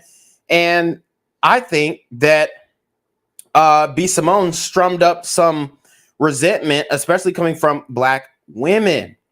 So now you have black women acting on behalf of that resentment and anger towards MLK. And it is manifesting, which is their favorite word. It's manifesting into reality. The animosity toward Dr. King has become a virus, and it has infected the minds of black women. For us at the scene tonight, Rob, what more do we know? Tom, such a bizarre situation playing out here earlier this evening. The good news is, though, this could have ended so much worse. But thanks to those quick thinking actions from those good Samaritans, everything is okay here. You can see things have quieted down from even within the last hour. Earlier today, APD, along with federal agents and national park agents, were out here earlier. Right now, there are just so many questions that still remain. We have some incredible video of this incident, though. I want you to take. And here's the thing. White people are so confused. They're like, why would somebody do that? I thought y'all loved MLK. I thought y'all loved him. Here's the thing. That it couldn't have been further from the truth. Look at what's going on in the streets. On every single MLK Boulevard, MLK Drive, MLK Road, MLK Avenue, MLK, whatever you want. There are shootings, there's littering, there's disrespect of, a once great civil rights leader's name. We're not even protecting the streets that he was named after. So why do you think we would be invested in protecting his home? It's crazy to me that 2 KKK white supremacist police officers had to, undercover police officers, that is, had to stop a black woman from burning down one of our great leaders' homes. Say whatever you want about MLK. Oh, he was a communist. He was this, he was that. That's fine. But at the end of the day, we are going to put some respect on his name. Take a look at this. Witnesses say that is the suspect in the act holding that red canister. The 26-year-old woman has been arrested, accused of attempting to vandalize Martin Luther King Jr.'s birth home here in Atlanta. This home here along Auburn Avenue has been undergoing renovations, so has been closed to the public for the last couple weeks. Witnesses told police the woman came up to the home carrying a gas can before 6 p.m. They say that she then proceeded to douse the plants and porch with what they say smelled like gasoline. The bystanders, who included 2 off-duty NYPD officers, jumped into action and pinned her down until APD showed. Later, they told cops they intervened when they saw her try to light a lighter. Had a big 5-gallon gas can in her hand and was going like this over the bushes. So I figured she was, related to maintenance for the building or something, was just trying to water the bushes. But it wasn't coming out, and she seemed a little irritated and a little... These hoes don't even know how to use a gas canister, bruh. I mean, it's crazy, man. And the gaslighting, no pun intended, the gaslighting coming from the black community is crazy. Oh, she must have been radicalized by them white supremacists online. Look, man, you can't make this shit up. On edge. If the witnesses hadn't been here and interrupted what she was doing, I mean, it could have been a matter of seconds before the house was engulfed in flames. It was really about the timing and the witnesses being in the right place at the right time.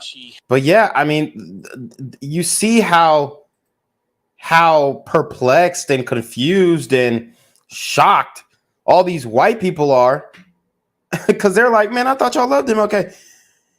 Meanwhile, what you have to understand in the community, we hating on everybody. We are a hating ass community. I'll tell you that much. Anybody who made it in the community, you gotta hate on them. Anybody who speaks against the community, you gotta hate on them. Anybody who speaks for the community, they're getting a little money, you gotta hate on them. Finished dumping the gas and dropped it into the bushes. At that point, I called 911 on my phone, stopped recording. And just within the last half hour, the King Center released a statement thanking first responders, saying, quote, "Fortunately, the attempt was unsuccessful thanks to the brave intervention of Good Samaritans and the quick response of law enforcement," adding, "Our prayers are with the individual who allegedly committed this criminal act." Now, police tell us the woman is facing charges of a criminal attempted interference with government property and attempted arson. She could also be facing more federal charges because this is a federally protected person. As she should. That's latest from here live in downtown Atlanta. Rob DiRienzo, Fox 5 News. Oh, goodness, just so hard to believe. And thank goodness that home didn't go up in flames, Rob. Thanks for the latest. The home on Auburn Avenue dates back to 1895. Dr. King's parents moved into the home in 1895.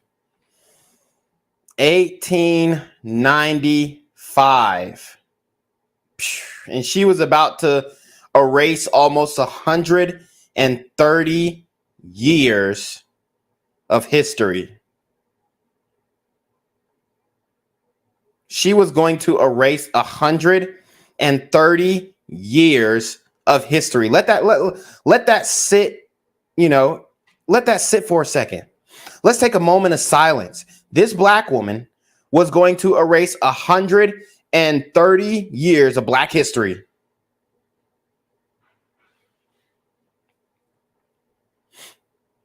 Let that simmer.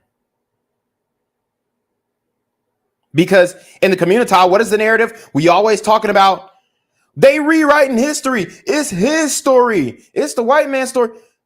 But then you have a black woman who had the nerve, the unmitigated gall, the audacity to target a historical monument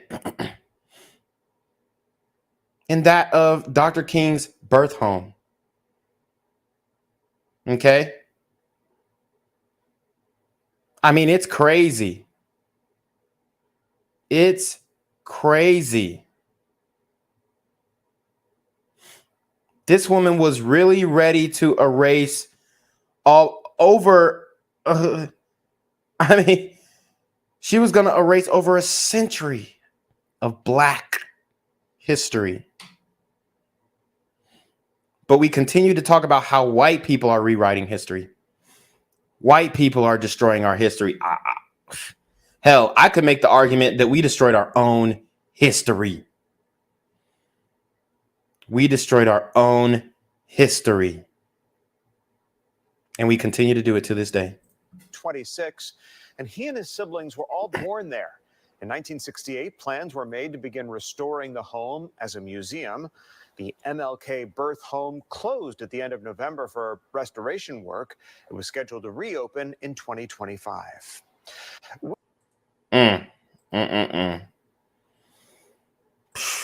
Man, this is wild, y'all. This morning, a very important piece of Atlanta history nearly destroyed. We're talking about the childhood home of Dr. Martin Luther King Jr. Now, police tell us that there were some brave bystanders that stopped a woman from trying to burn that home down. This could have been just devastating, Brooks. Atlanta News First's Rebecca Schramm is live right now. She's on Auburn Avenue, just east of downtown Atlanta. Rebecca, this was really close to becoming a catastrophe and a piece of history that could have just been gone. Yeah, and let me tell you something. A lot of you guys are spot on in the comment section. There's a few potential motives. One being that she could have heard that B. Simone clip and felt some type of way about Martin Luther King and didn't respect the fact that he was being honored as a great civil rights leader. Or she could have been trying to do this as a fake a hoax hate crime, another Jussie Smollett, and blame it on white Trump supporters. But here you have a woman with a gasoline can, a red gasoline can, and not a Trump supporter nor Trump hat in sight. these super arsonist sister gremlins are on demon time. No kidding, Gervier and Brooks. Good morning to you. Yeah, two men from Utah who happened to be visiting were reading a plaque outside the home when a woman walked right past them onto the front porch, and they thought, well, maybe she's part of the maintenance crew or something. Well, what she did next prompted one of them to grab his phone and start recording. Take a look at this. She was pouring liquid from a gasoline can all over. And I'll tell you what, that house would have lit. That bitch would have lit up like a damn firework. The front porch. He saw that she had left her Jesus. keys and her wallet on the grass. And honestly, I'm pretty sure she got some gasoline on herself. I wouldn't be surprised if she lit herself on fire as well. So he grabbed those to try to keep her from leaving. Well, after that, two off-duty New York City police officers who also happened to be visiting followed her and then Thank these distinguished gentlemen for their service. held her down until Atlanta police could arrive.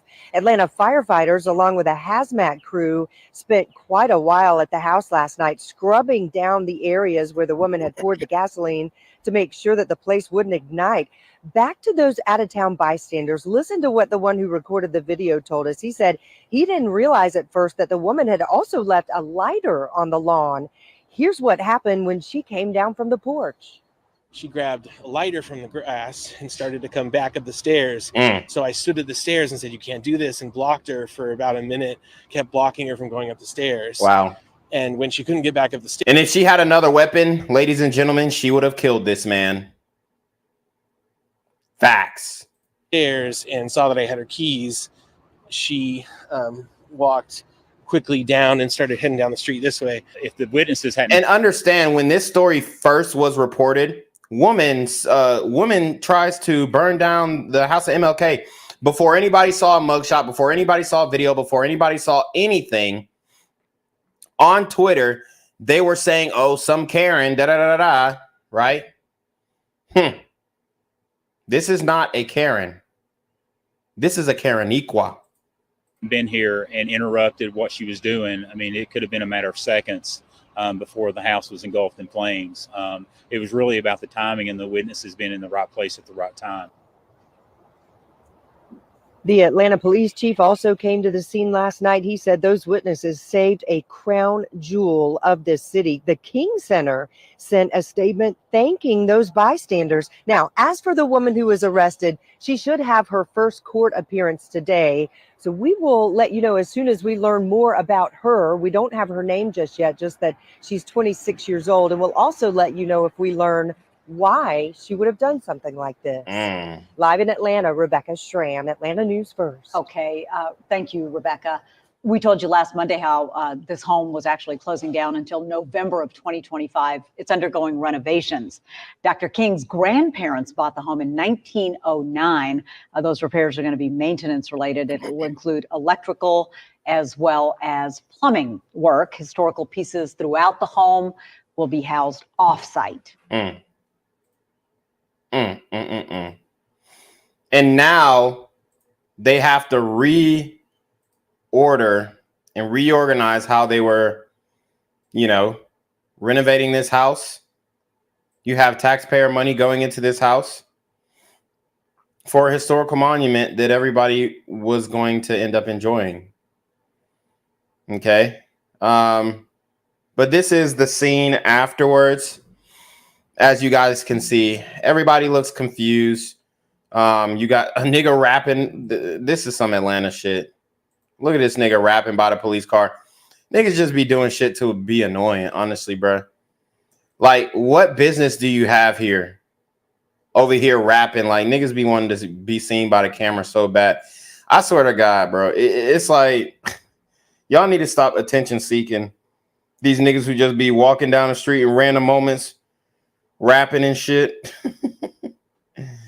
I know y'all seen that shit, but it's like, bro, you have no business here. Just take your ass home. Take your bum ass home, bro. Take your ass home. All right. He just want to be in the mix. Ain't got nowhere else to go. Don't they got midnight basketball coming up, bro? Come on. But you can see after the scene, it was relatively peaceful. But man, this woman, she's a problem. Okay, she's a problem. And you know, we're gonna get into more about what is going on with her and her court situation, but spoiler alert, she was denied bond. And here's the thing.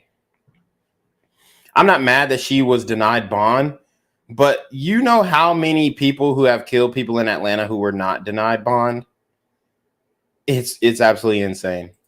The National Park I feel like the only reason she was denied bond is because like this is a federal crime at this point. The National Park Service is now reviewing security at the birthplace of Dr. Martin Luther King Jr. after this woman was caught on video appearing to try to burn it down.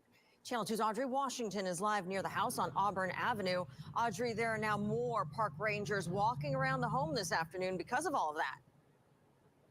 In fact, I just saw a park ranger truck circle this block here. As you can see, visitors continuing to visit this historic home. And I just have to tell you, you can smell gasoline in the area. That's how much gas was poured on the grass and the front porch of this home. Witnesses say the woman was just seconds away from lighting this historic house on fire. Yeah, this and I wouldn't be surprised if this shit lit up just from the fumes in the air. She was pouring so much gas. Anyone who sees the video is immediately So you see these sisters, the nerve, the audacity, and all this stuff. They're like so shocked, so confused. They wanted it to be a white person so bad.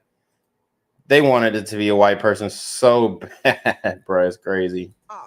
Had we arrived today and it'd been burnt down, oh my God. A bystander started recording when he noticed a woman dousing the birth home of Dr. Martin Luther King Jr. And I'm surprised they didn't protest for putting the knee on her back. You feel me? With gasoline. He stopped her before she could start the fire. The woman was quickly detained by two off-duty NYPD officers who just happened to be visiting the area. We spoke with a witness Thursday night. She grabbed a lighter from the grass and started to come back up the stairs. So I stood at the stairs and said, "You can't do this," and blocked her. Police charged 26-year-old Lanisha Henderson with arson and interference with government property. No word on a motive, but her father told us off camera that his daughter has been suffering from mental illness. Something is wrong with your thinking, your mentality. Why would you want to destroy something so significant in history? I was horrified.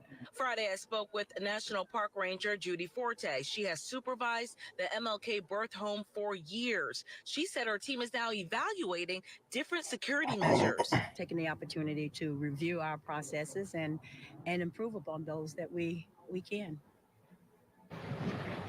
And Henderson is set to go before a judge on Saturday. As for this property here, I'm told that firefighters were able to dilute all of the gasoline that was poured on the front porch and the front yard. So that's why it's safe for visitors to come back to this area. And we are live here along Auburn Avenue, Northeast Atlanta. Audrey Washington, Channel 2 Action News. Just a wild scene, Audrey. Thank you for that. Dr. Martin Luther King Jr. was born in that family home on January 15th back in 1929. Giving you more details now about the historic site. The MLK House was first listed on the National Register of Historic Places May 2nd, 1974. The historic district now consists of 35 acres in Northeast Atlanta, surrounding that home at 501 Auburn Avenue. And just blocks away are the King Center and Ebenezer Baptist Church, where Dr. King was a pastor until his death in 1960. Right now, tours are suspended. That house is going under renovations. It'll be that way through at least 2025. So I want to show you guys the moments when she was apprehended. Man, this is heavy, y'all. And these sisters be talking, oh, yeah, self-hate. Yeah, we got a lot of self-hate. I would say it's more hate towards other brothers, not necessarily themselves. But, I mean, come on. If y'all want to call self-hate on us, what is this?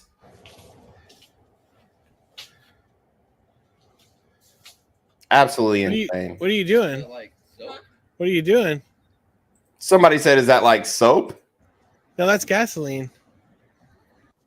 Was there some type of direction, or you just felt like this is what you needed to do? Okay, Turkey worked. You hear that shit? Like somebody try to, oh, was there some type of direction? Like they're trying to say, oh, well, you know, did somebody put you up to this? And did a white person in a KKK suit come to you and say, hey, you need to burn down Dr. King's home? I'm telling you, they were angling for it so bad. They wanted it to be something that it wasn't so bad. Chief, what on the earth does that have to do with an MLK? Same mentality, okay? And that's why he's putting you in a position in which you can still breathe, They're on their way. but you're Nobody's trying to hurt you. We just want to make sure the house nothing happens to it. And yeah. Are you comfortable, young lady? Are you comfortable, young lady? Dude, get the fuck out of here, man. These hoes, they got to go. Okay, as long as you can breathe and you're comfortable, we're good. Fuck her breath. What was she gonna do about the surrounding homes if they caught fire? Like that home, MLK's home, that shit was going to explode. It wasn't just gonna be his home, it was gonna be the home surrounding. It was going to explode and endanger people who were walking through the city and the neighbors. I mean, no, it's the police are on their way. It's fine. Yeah. look at all these nosy niggas thinking that they gon' like, bruh, they're trying to make it seem like, oh well. See, this is why y'all gotta stop, you know, pulling up to police work and acting like you know every goddamn thing. Like they gonna go over there. So, are you okay? Are these people bothering you? Nigga, she just tried to burn down MLK's home. Oh, okay. I hear you cooling. It's fine. The police are on their way. Okay, so if it's a real emergency, like there's no emergency vehicles. Well, it seems like they didn't know the address. Here they come. Okay, I hear something. Bitch, mind your fucking business. It's absolutely ridiculous. Like, where's the emergency vehicles? Are y'all just holding? Man, look.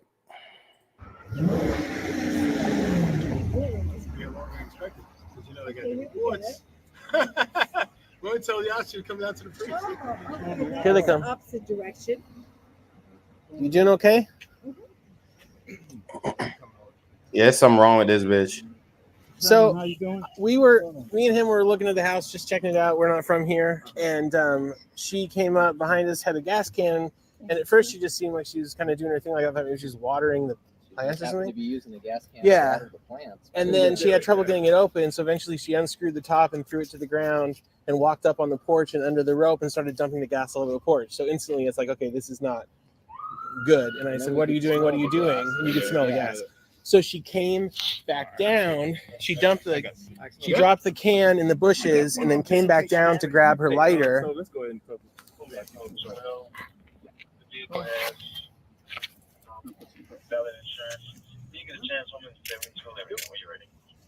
Damn, I guess she was just ready to go to jail too. She ain't putting up no fuss.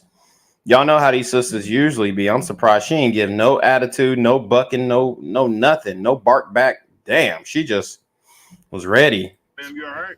Mm-hmm. You want to be checked out by Grady or something? What's going on today? You want to stand up for us? And she came in all black too. You all right? What's going on? You know your name? Step back over here. Well, we can go. Matter of fact, we can go. The leaves off of her.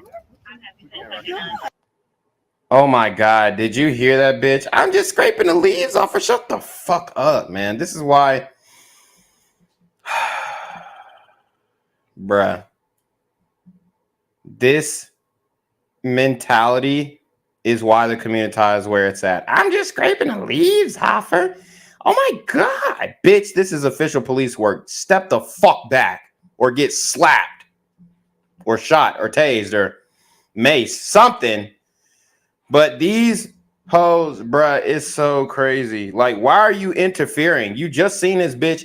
Who cares if she got a stupid ass leaf on her? She tried to burn down Martin Luther King's birth home. See that shit? Back your ass up, bitch. I'm just a mom. I'm sorry. I'm just a mom. I'm sorry, man. Don't nobody give no fucks. You better stay back where you at before you get slapped the fuck up. Like, it's absolutely ridiculous, bro. Like, you are obstructing justice at this point. I'm just a mom. Dude, she tried to burn down MLK's birth home. Look at this shit again. Oh my gosh, you're gonna push me back from knocking a leaf on her? Slap the fuck out that hoe, bro. Somebody, please. Man, what the hell are you doing? The leaves off of her. Gosh, I'm just a mom. I'm sorry. This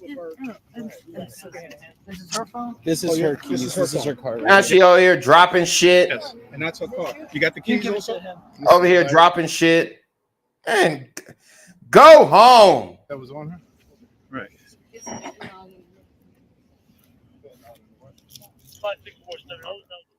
Oh my God.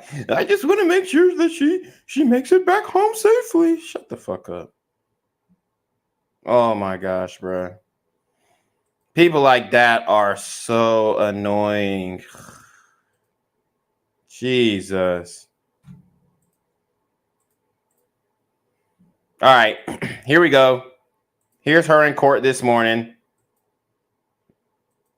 That's why a judge, potential flight risk, and a potential flight risk. That's why a judge had to say about the woman arrested for attempting to set Martin Luther King Jr.'s birth home on fire. She denied Lanisha Henderson bail, saying she's afraid she might do something similar again. Oh yeah, she would too. Ms. Henderson, I did not set a bond in your case today. Fulton County Magistrate Judge Holly Hughes denied 26-year-old Lanisha Henderson bond Saturday.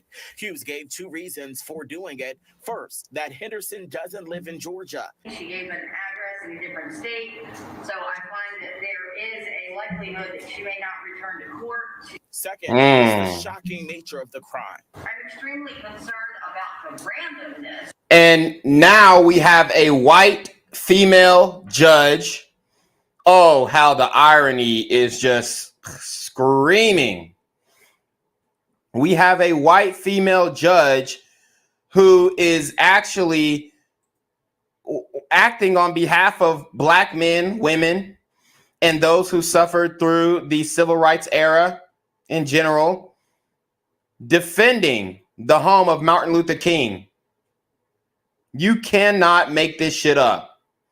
So not only did white people stop her from burning down a historic Black historic monument, you know, that is pretty much a representation of why we were able to get integration in the first place, whether you want to argue it's a good thing or not. Not only did a white man stop her from burning the house down, a white woman is going to make sure that she doesn't do it again.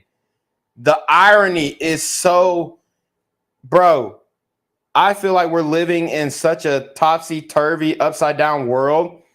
Everything that we learned growing up was a lie. Of this event, there does not seem to be any reason or tie to that particular location. And I do believe that based on that alone, given the complete and utter randomness that she does pose a danger. I think we all know that this is on video. So, you know, you clearly see what she's doing. The entire thing has been recorded. And she did not want to stop. No, she didn't. Doing. So, Mr. Cazzoli, for today, she will remain in a no bond status. Not her ass raising her hand. Until we have Okay, I do believe that this act would have been completed, but for some citizens jumping in to stop it. And I am leaving her in a no-bond status today as a danger to the community and the community's property. This video shows Henderson dousing the birthplace of Martin Luther King Jr. with gasoline before trying to light it on fire. This video shows two retired New York City police officers, and they're also brothers, who sprang into action. So I looked to my brother and I said, let's go get her. So we jumped back in our rental red Tesla and chased her down the street. And we saw her trying to run behind the house. We jumped out the car, we chased her behind the home, and we was. And thankfully, these brothers tracked her down. I don't think that white man would have been able to keep up. Respectfully. Able to pin her down and apprehend her behind the house. King's son, Martin Luther King III, says the family and the King Foundation are extremely grateful to these men. That just goes to show the great humanity of people when they see someone who may be attempting to do something that is terrible. Now, Henderson is set to have another hearing where her team will get another opportunity to make their case if she should get bond. Federal charges could be on the way as well. Yeah, let's get them federal charges in before they change their damn mind. Woo! Man, the community is on fire. No pun intended, no cap. So, I also want to cover a story that is coming out of Oakland. Let's see.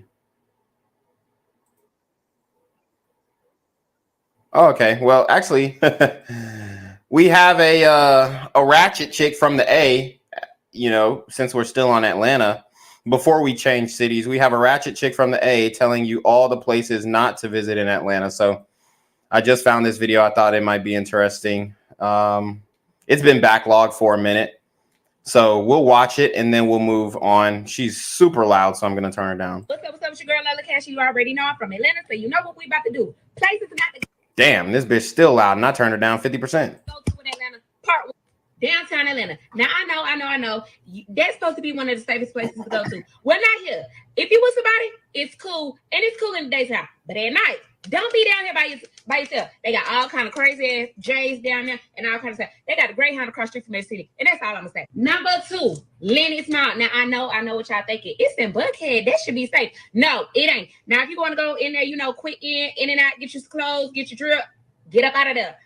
Yep, she's absolutely right. I've done several breakdowns of shootings at Lennox Mall and Cumberland Mall for that matter. This is not safe. They robbing, stealing, and killing up there.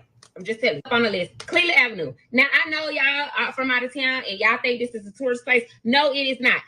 Cleveland Avenue, that's where Young Thug was born and raised. Now, y'all want to go see where Thug and why stealing out them from. Baby, this is not a safe place. They will rob you for real life like they say in them songs. This is not a safe place. Yeah, and Cleveland Avenue, a.k.a. Bleveland Avenue, has been referenced in the YSL RICO case. And it is also the same place where that security guard got killed at point blank range, shot in the back of the head at that chicken joint where they shot him, then robbed him, you know, pickpocketed him while he was down. I mean, it was just a horrible thing. Don't go over there. Metro policy. This is the place. Just don't go over there. They got pimps, crackheads, prostitutes. You can get your car fixed and stolen on the same street. Metropolitan, they say. And please don't go to LaCour thinking you in some upscale, out-of-town club. Them hoes gonna beat you up and rob you. West End Mall. If you're from out of town, you have no business over here. I know y'all be wanting, they say that's the best American deli. Do not go here. West End Mall got the man outside with the bottle caps. He gonna rob you. They got all the gang members, all the bloods out there. They gonna rob you. They gonna and she probably done fucked half of them. Sell you your weed and then rob it back. Just don't even go over here. You know what's up with your girl? Yeah. So shout out to La Cash or whatever her name was. She is dropping some good game for your ass, and y'all better listen to her, or unless you just have a death wish, right? But yeah, let's move on to Oakland. We have a 7-Eleven security guard who was murdered. And this story is really sad. because this guy was known throughout the community as a pillar and, you know, an upstanding citizen, a guy who was looking out for the safety of the community, and he was killed. Okay. So we're going to break this story down. Let's see. And then we might get up out of here. Shout out to Hot Boy Cliff. He says, what up, BGZM? Glad to see you consistent. Trump 2024. Absolutely. Trump 2024. You already know what it is. You know it's bad when 7-Eleven needs security. Yeah, that's right, man. That's right, man. And they killing security too. Like, they don't give a fuck no more. These niggas are, man, diabolical. For real. So let's run it back. The scene and founders are investigating the deadly shooting last night of a security guard at a 7-Eleven store. KTVU's Tom Vakar went to the scene and found neighbors deeply disturbed by the killing. Before the traditional flowers can be placed at the murder scene, a crime scene cleanup company does its work so the 7-Eleven store can reopen to serve the Adams Point community near Lake Merritt. The victim, a bear of a man who was the security guard here, police say was killed late Friday night trying to prevent an individual from taking items. So you heard they said he was a bear of a man, so he might be a big guy. That person shot the guard, then fled in a vehicle. The guard, an older man who had worked there for a year, died there. He was a nice man, giant man, pretty tall. So as you guys can see, the Super Gremlins are not interested in fighting. Okay. The Super Gremlins are not interested in fighting, especially if they're outsized. So it's very sad. And he would talk to everyone that came in. He would look out for people all the time. Yeah, and shout out to Lotus Flowers Love. She says they don't care. They are the ones who voted for weak laws, and that's absolutely a fact. Certainly not the kind of area where you would ever expect to have someone get shot and killed. That being said, this 7-Eleven has been, targeted before. Proximity to this, downtown and uptown and the lake, of course, is great. There's a lot of good services, and knocking on wood, I've been pretty lucky myself so far. All of the neighbors we met today say that they love their neighborhood, but keep their heads on a swivel, especially after the coming of COVID. There's been a lot of retail theft and burglaries, which is really unfortunate. And we talk about food deserts. This is the cause of food deserts. So black people, just wake up, understand that y'all are the ones causing the food deserts. It's not white supremacy. Like, if we at least correctly diagnose these issues, then I would probably have less of a problem. But the fact that we think that food deserts happen because white people don't want to feed us no more is absolutely insane. I know there's a lot of desperate people and bad actors out there, and it just seems like it's a circumstance right now. Just generally, desperate people and bad actors. This ain't desperate people and bad actors. This is the culture. This is culture. And it's felt like there's definitely been a creep of crime. Certainly property crime has felt like it's been on the rise. Once again, the weapon of choice, a gun. And now another. Okay, so, it was a gun that did it. Well, y'all outlaw guns, so now what, nigga? Like, that argument is so played out. Oh, it was a gun that did it. Honestly, bro, it really doesn't matter what weapon he used. He was going in there to kill shit. Other weapon, a relic of the pandemic, masks. A mask. So we talked about the Pooh Shiesty mask. He had the mask and the gun. Now he is unidentifiable. So here's the thing. Y'all demanded masks. Y'all demanded diversity, inclusion, and all this other shit. DEI standards for businesses. Y'all demanded masks, mandated them. Now they're working against you, and you're crying about it. He had a weapon. He had a gun. Well, we criminalized guns, but he still had one. Oh, and he had a mask, but we told him to wear the mask, but now we can't identify him. Boo-hoo. Used in the commission of crime. As I hear this guy had one of these masks on, get those things off, get their face so they can be caught. Yeah. Y'all begged to mandate masks. Remember when they were demanding that if you didn't wear a mask, you had to be sent home, you had to be fired? Dude, it's such bullshit. You can't just have people running around in masks everywhere. Oh, now we can't just... That wasn't y'all's tune. Hell, 9 months ago, y'all was still asking for masks. All of the time. Police are holding the victim's name upon notification of his family, but everyone who lives and works around here knows who the friendly, helpful, and happy man was. Tom Vakar, KTVU, Fox 2 News. There you have it. And this is why these leftists are destroying the world, honestly. But I didn't want to be so hyperbolic, but hey, shit. It is what it is. That's what's going on. As you guys can see, this dude was straight, boom, blasted. They saw how big he was, and they're like, yeah, we ain't fighting. This is the looting culture that, you know, especially stemmed from the Black Lives Matter protests for George Floyd. It was okay to loot. It was okay to rob. It was just you know, getting your frustrations about racism, white supremacy, and police brutality out. It'll die down, they said. It'll calm down. Just let them get it out, they asked. They demanded. And they say, you just stay in your home and don't defend yourself or your business and get fucked by these radical leftist black supremacists who, quite frankly, aren't even black supremacists. They're really just out for themselves and moving in a bloodthirsty demeanor. A streak of relentless, brazen violence continued in Oakland on Friday night when a security guard at this 7-Eleven on Harrison Street confronted a shoplifter who allegedly pulled a gun and shot and killed him before escaping. Oakland police say they've made no... Oh, but he was just trying to get diapers and Similac for his baby at home. ...arrest as their investigation continues.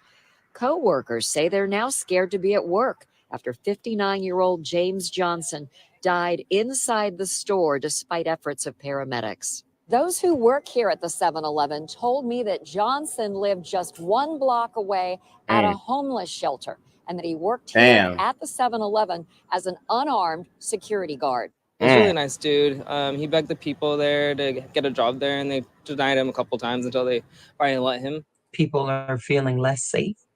Less secure. Lynette McElhaney served this district on Oakland City Council for 8 years, and she thinks the escalation in violence correlates with the lack of a police chief this year. Leadership matters, and what we say matters, and we really need people to move with urgency. And well, you begged to defund the police. You asked for this, and I don't support this man. You know, this homeless man being killed. I don't. I feel extremely bad for him. He was actually trying to do the right thing. He wasn't on a corner begging. He wasn't doing all that bullshit. He wasn't panhandling. He said, let me do something for myself and get a fucking job. And that's what he did. And you know, he was trying to turn his life around. I believe that. And everybody in the community said he was a good man. He was rejected multiple times, and then they gave him a shot. And now for him to be killed in the same streets he slept in. Empathy and compassion for the victims of violent crimes, even as we seek to understand root causes. Root causes, you hear that shit. Root causes, understand the root causes. The root cause is... Let's just keep it a buck. These super gremlins like killing. They love killing. They love seeing these stories on the news and being like, hey, guys, I made Fox 5. Remember that song I showed you guys, Lil Keed, who, you know, the late rapper Lil Keed made the song Fox 5. It's about killing people and having their news story pop up on Fox 5. Fortunately, I think too often right now in Oakland, Let me just, sorry, I had to cut her off. Let me just reiterate. These super gremlins love killing. They love it. Like more than life itself, more than breathing. I'm Telling you. We are more ideological than we are really committed to resolving issues. This homicide at the 7-Eleven happened across the street from a Whole Foods and adjacent to many neighborhood churches just blocks away from Lake Merritt. You see that shit? Black Lives Matter bullshit. It's the second shooting at a 7-Eleven in Oakland in the last week. A new chief of violence prevention will take the reins this month in Oakland, but no date is set for the appointment of a new police chief. In Oakland, I'm Leslie Brinkley, ABC 7 News. No date is set for a new police chief. Woo. Oakland is in big trouble. Oakland, where police say a security guard working inside a 7-Eleven was killed last night during a robbery. That's the second deadly shooting at an Oakland 7-Eleven this week. Monday, somebody was killed in the Lake Merritt area, and last night's incident was across the lake at Harrison and Bay. Dahlin has the details. Police say there are more than 110 homicides in Oakland so far this year. The latest victim is a beloved security guard. His daughter came to the scene and broke down on the sidewalk. Damn. An emotional and gut-wrenching scene in front of 7-Eleven. A young woman devastated over the killing of her father. Wow. Damn, man. Look at what y'all are doing to these families. And the community overwhelmingly is unremorseful for this, by the way. I'm the only one taking accountability on account for the whole community, which I believe that in this day and age, because we created this problem, and by we, I mean Black people, we created this problem. We need to take full accountability. All y'all supported Black Lives Matter. Let's keep it a buck. Stop lying. All y'all supported Black Lives Matter. All y'all supported the looting. Like, we need to take full accountability as a community, as a whole. This is why, even though I'm knocked down on this channel over and over again, I keep getting back up. I keep making content because I'm taking accountability and I'm doing a lot of the exposing. I'm doing a lot of the, the revealing of the true agenda that's going on in the community. There's so much hate coming from our side, and we need to take full accountability for it. She goes by the name Snow and says the security guard was 59-year-old James Johnson. I was interviewing a longtime customer when we heard screams in the background. I've been talking to James all the time, As a good person. I'm very sad because I don't see. Damn, she's still, you listen to her tears. When have we ever heard those types of tears from the community? Like, we really aren't crying when even when we go back to the young man, what was it, James Smith? No, what was that boy's name who played for the Blue Devils? Damn, I already forgot his name. Brandon Smith. His grandmama didn't cry. The one who said, "What did he did?" His grandma wasn't crying. Wasn't crying. His sister. Hell, I mean, she was, I don't know. She was like a little disturbingly giddy. But as you can see, here are real people who really loved their family. Contrary to or despite all the mistakes that he made in life, you could tell that this woman, she loved her father, and she openly, outwardly mourning him. It's just a sad, sad scene. Not anymore, James. People were walking past her, so I went up to check on her to make sure she was okay. Police say just after 10 o'clock on Friday night, someone shot the guard inside the store as he tried to stop a person from taking merchandise. Police say James died at the scene. Snow says her father worked at the store for roughly 2 years. He lived in a building right behind 7-Eleven. He was protecting the family at 7-Eleven because I know how my father is. He would do that for anyone he cared and loved. She and longtime customers described James as a protector and a kind man. He was a great man. He was a very great man. James is the good person, good for the community, and this guy, help to everybody and take care of everybody here. He was a nice man, giant man, pretty tall. He would talk to everyone that came in. Criminals have repeatedly targeted 7-Eleven stores in Oakland. On Monday, investigators say someone killed a man pumping gas at the International Boulevard store. 2 weekends ago, witnesses say 8 gunmen robbed a cigarette delivery driver and a security guard in front of the Grand Avenue 7-Eleven. And a few months ago, a gunman robbed the MacArthur Boulevard 7-Eleven of cash and cigarettes. Oakland is danger right now, so needed to change. Snow says her mother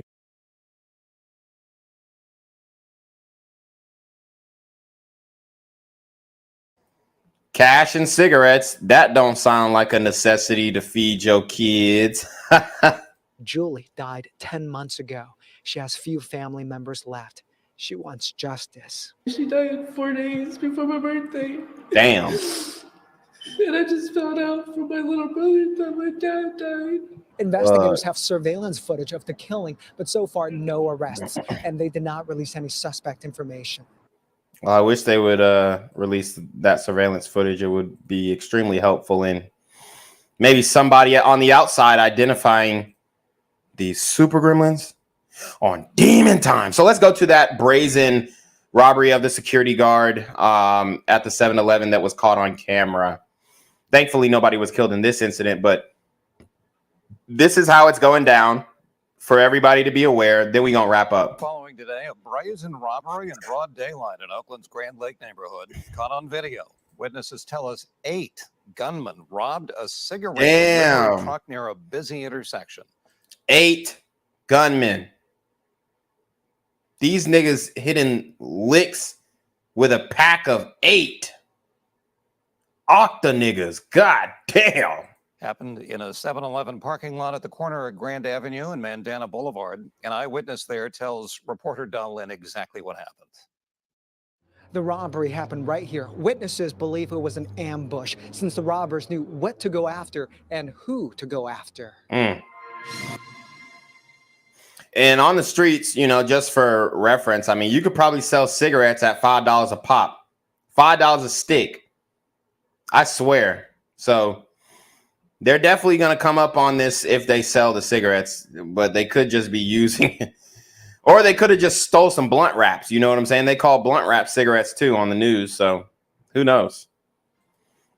Multiple masked men pointed guns at the security guard. The armed guard was their first target. The robbers took his gun and later tossed away his taser. Once they had the guard on the ground, the robbers went into the delivery truck to take large containers of cigarettes. It was scary. It's scary and it's scary for the customers. Store owner Rajan Gary witnessed the robbery from inside his 7-Eleven store. He had about 5 customers. You can see in the surveillance video, he closed the front door to protect themselves. Damn. Everybody saw it. It was on broad daylight, so everybody was taking pictures from the neighborhood. Rajan says there was nothing anyone could do. There were 8 men with guns, some with extended magazines. Witnesses at a gas station and inside restaurants across from Grand Avenue tell me they were in shock. Some of them called 911.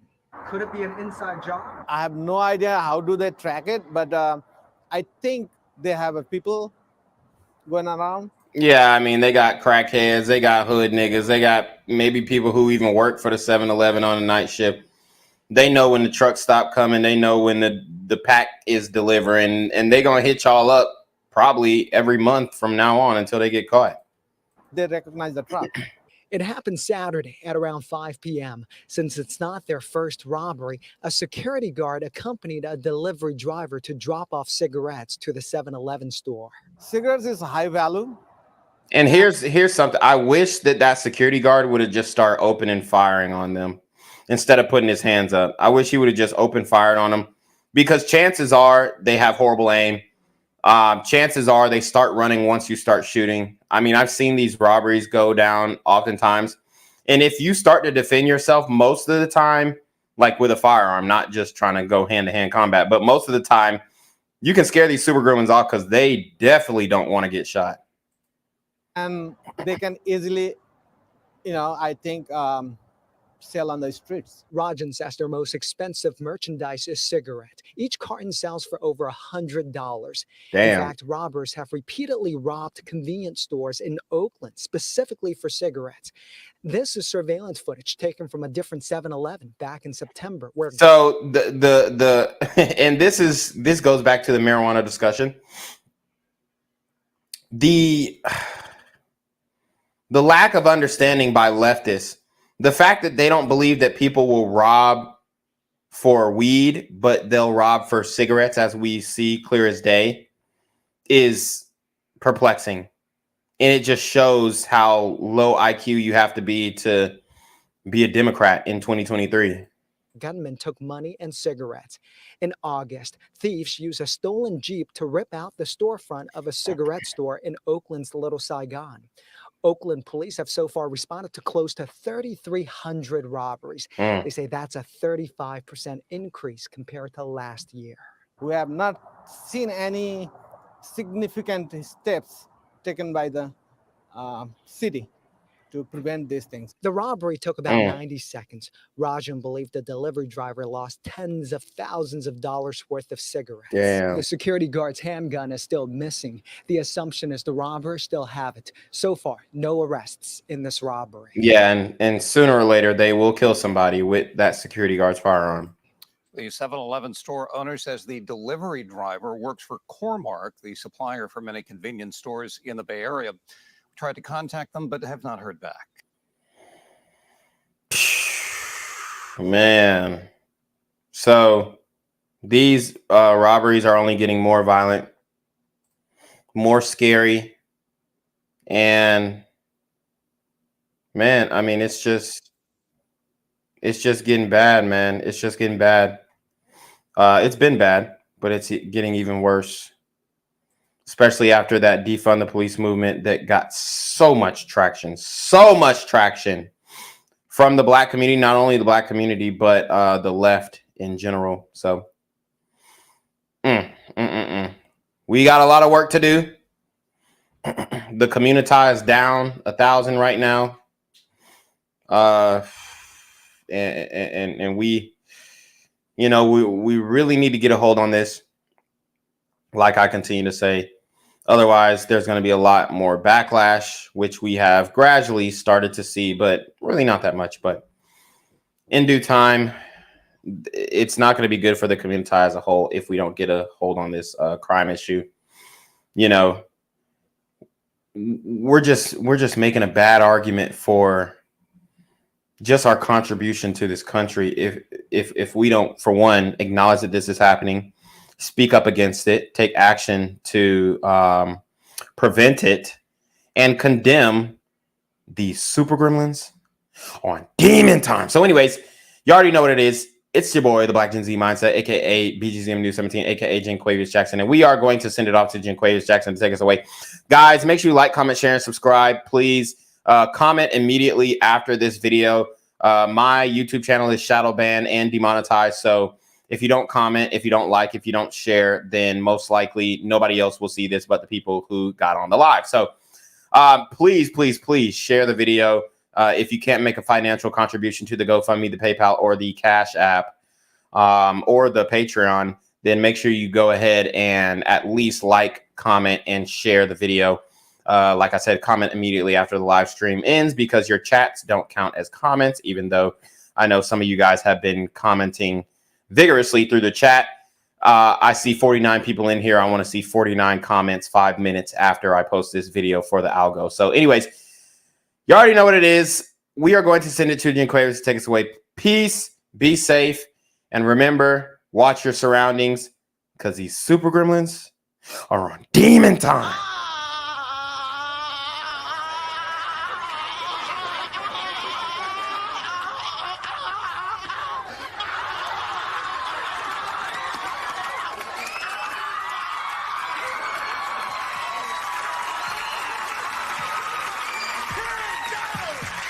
Do something which I sometimes. What's good, Shadow Realm? It's your boy Janquavius Jackson, and y'all already know I'm demonetized and shadow banned in this. So if you want to contribute, go to the Cash App, the PayPal, the GoFundMe, or join the Patreon. Also, don't forget to visit the merch store for all your favorite BGZM News 17 gear, including our exclusive Trump is a Blood t-shirt. Go fast before they sell out. They are already flying off the shelves, no cap. And remember, these super gremlins are on demon time. I'm here on the corner of MLK and Medgar Evers, and it's a very tranquil scene compared to just a couple hours ago where a drive-by shooting just took place. Excuse me, I'm getting live updates as we speak. I've just been updated to the amount of casualties from this drive-by shooting, and I'm getting reports that 2 people were actually declared deceased and 27 others were shot and injured but are in stable condition. And although we must pray for the families of the fallen, we must also praise God for the aim of the super gremlin. If you want to know more about the victims of this crime, make sure you add BGZM News 17 on Patreon at www.patreon.com/blackgenzmindset.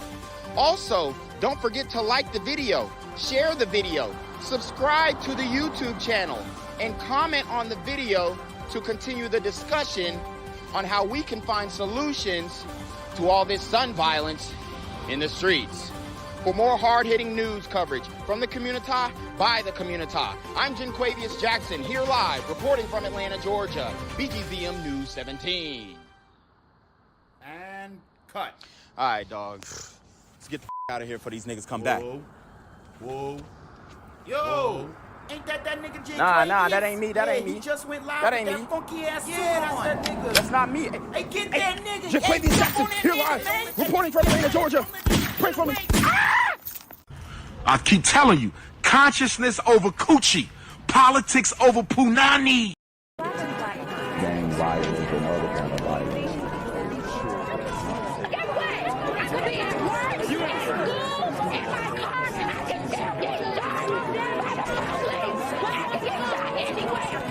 So it is what it is.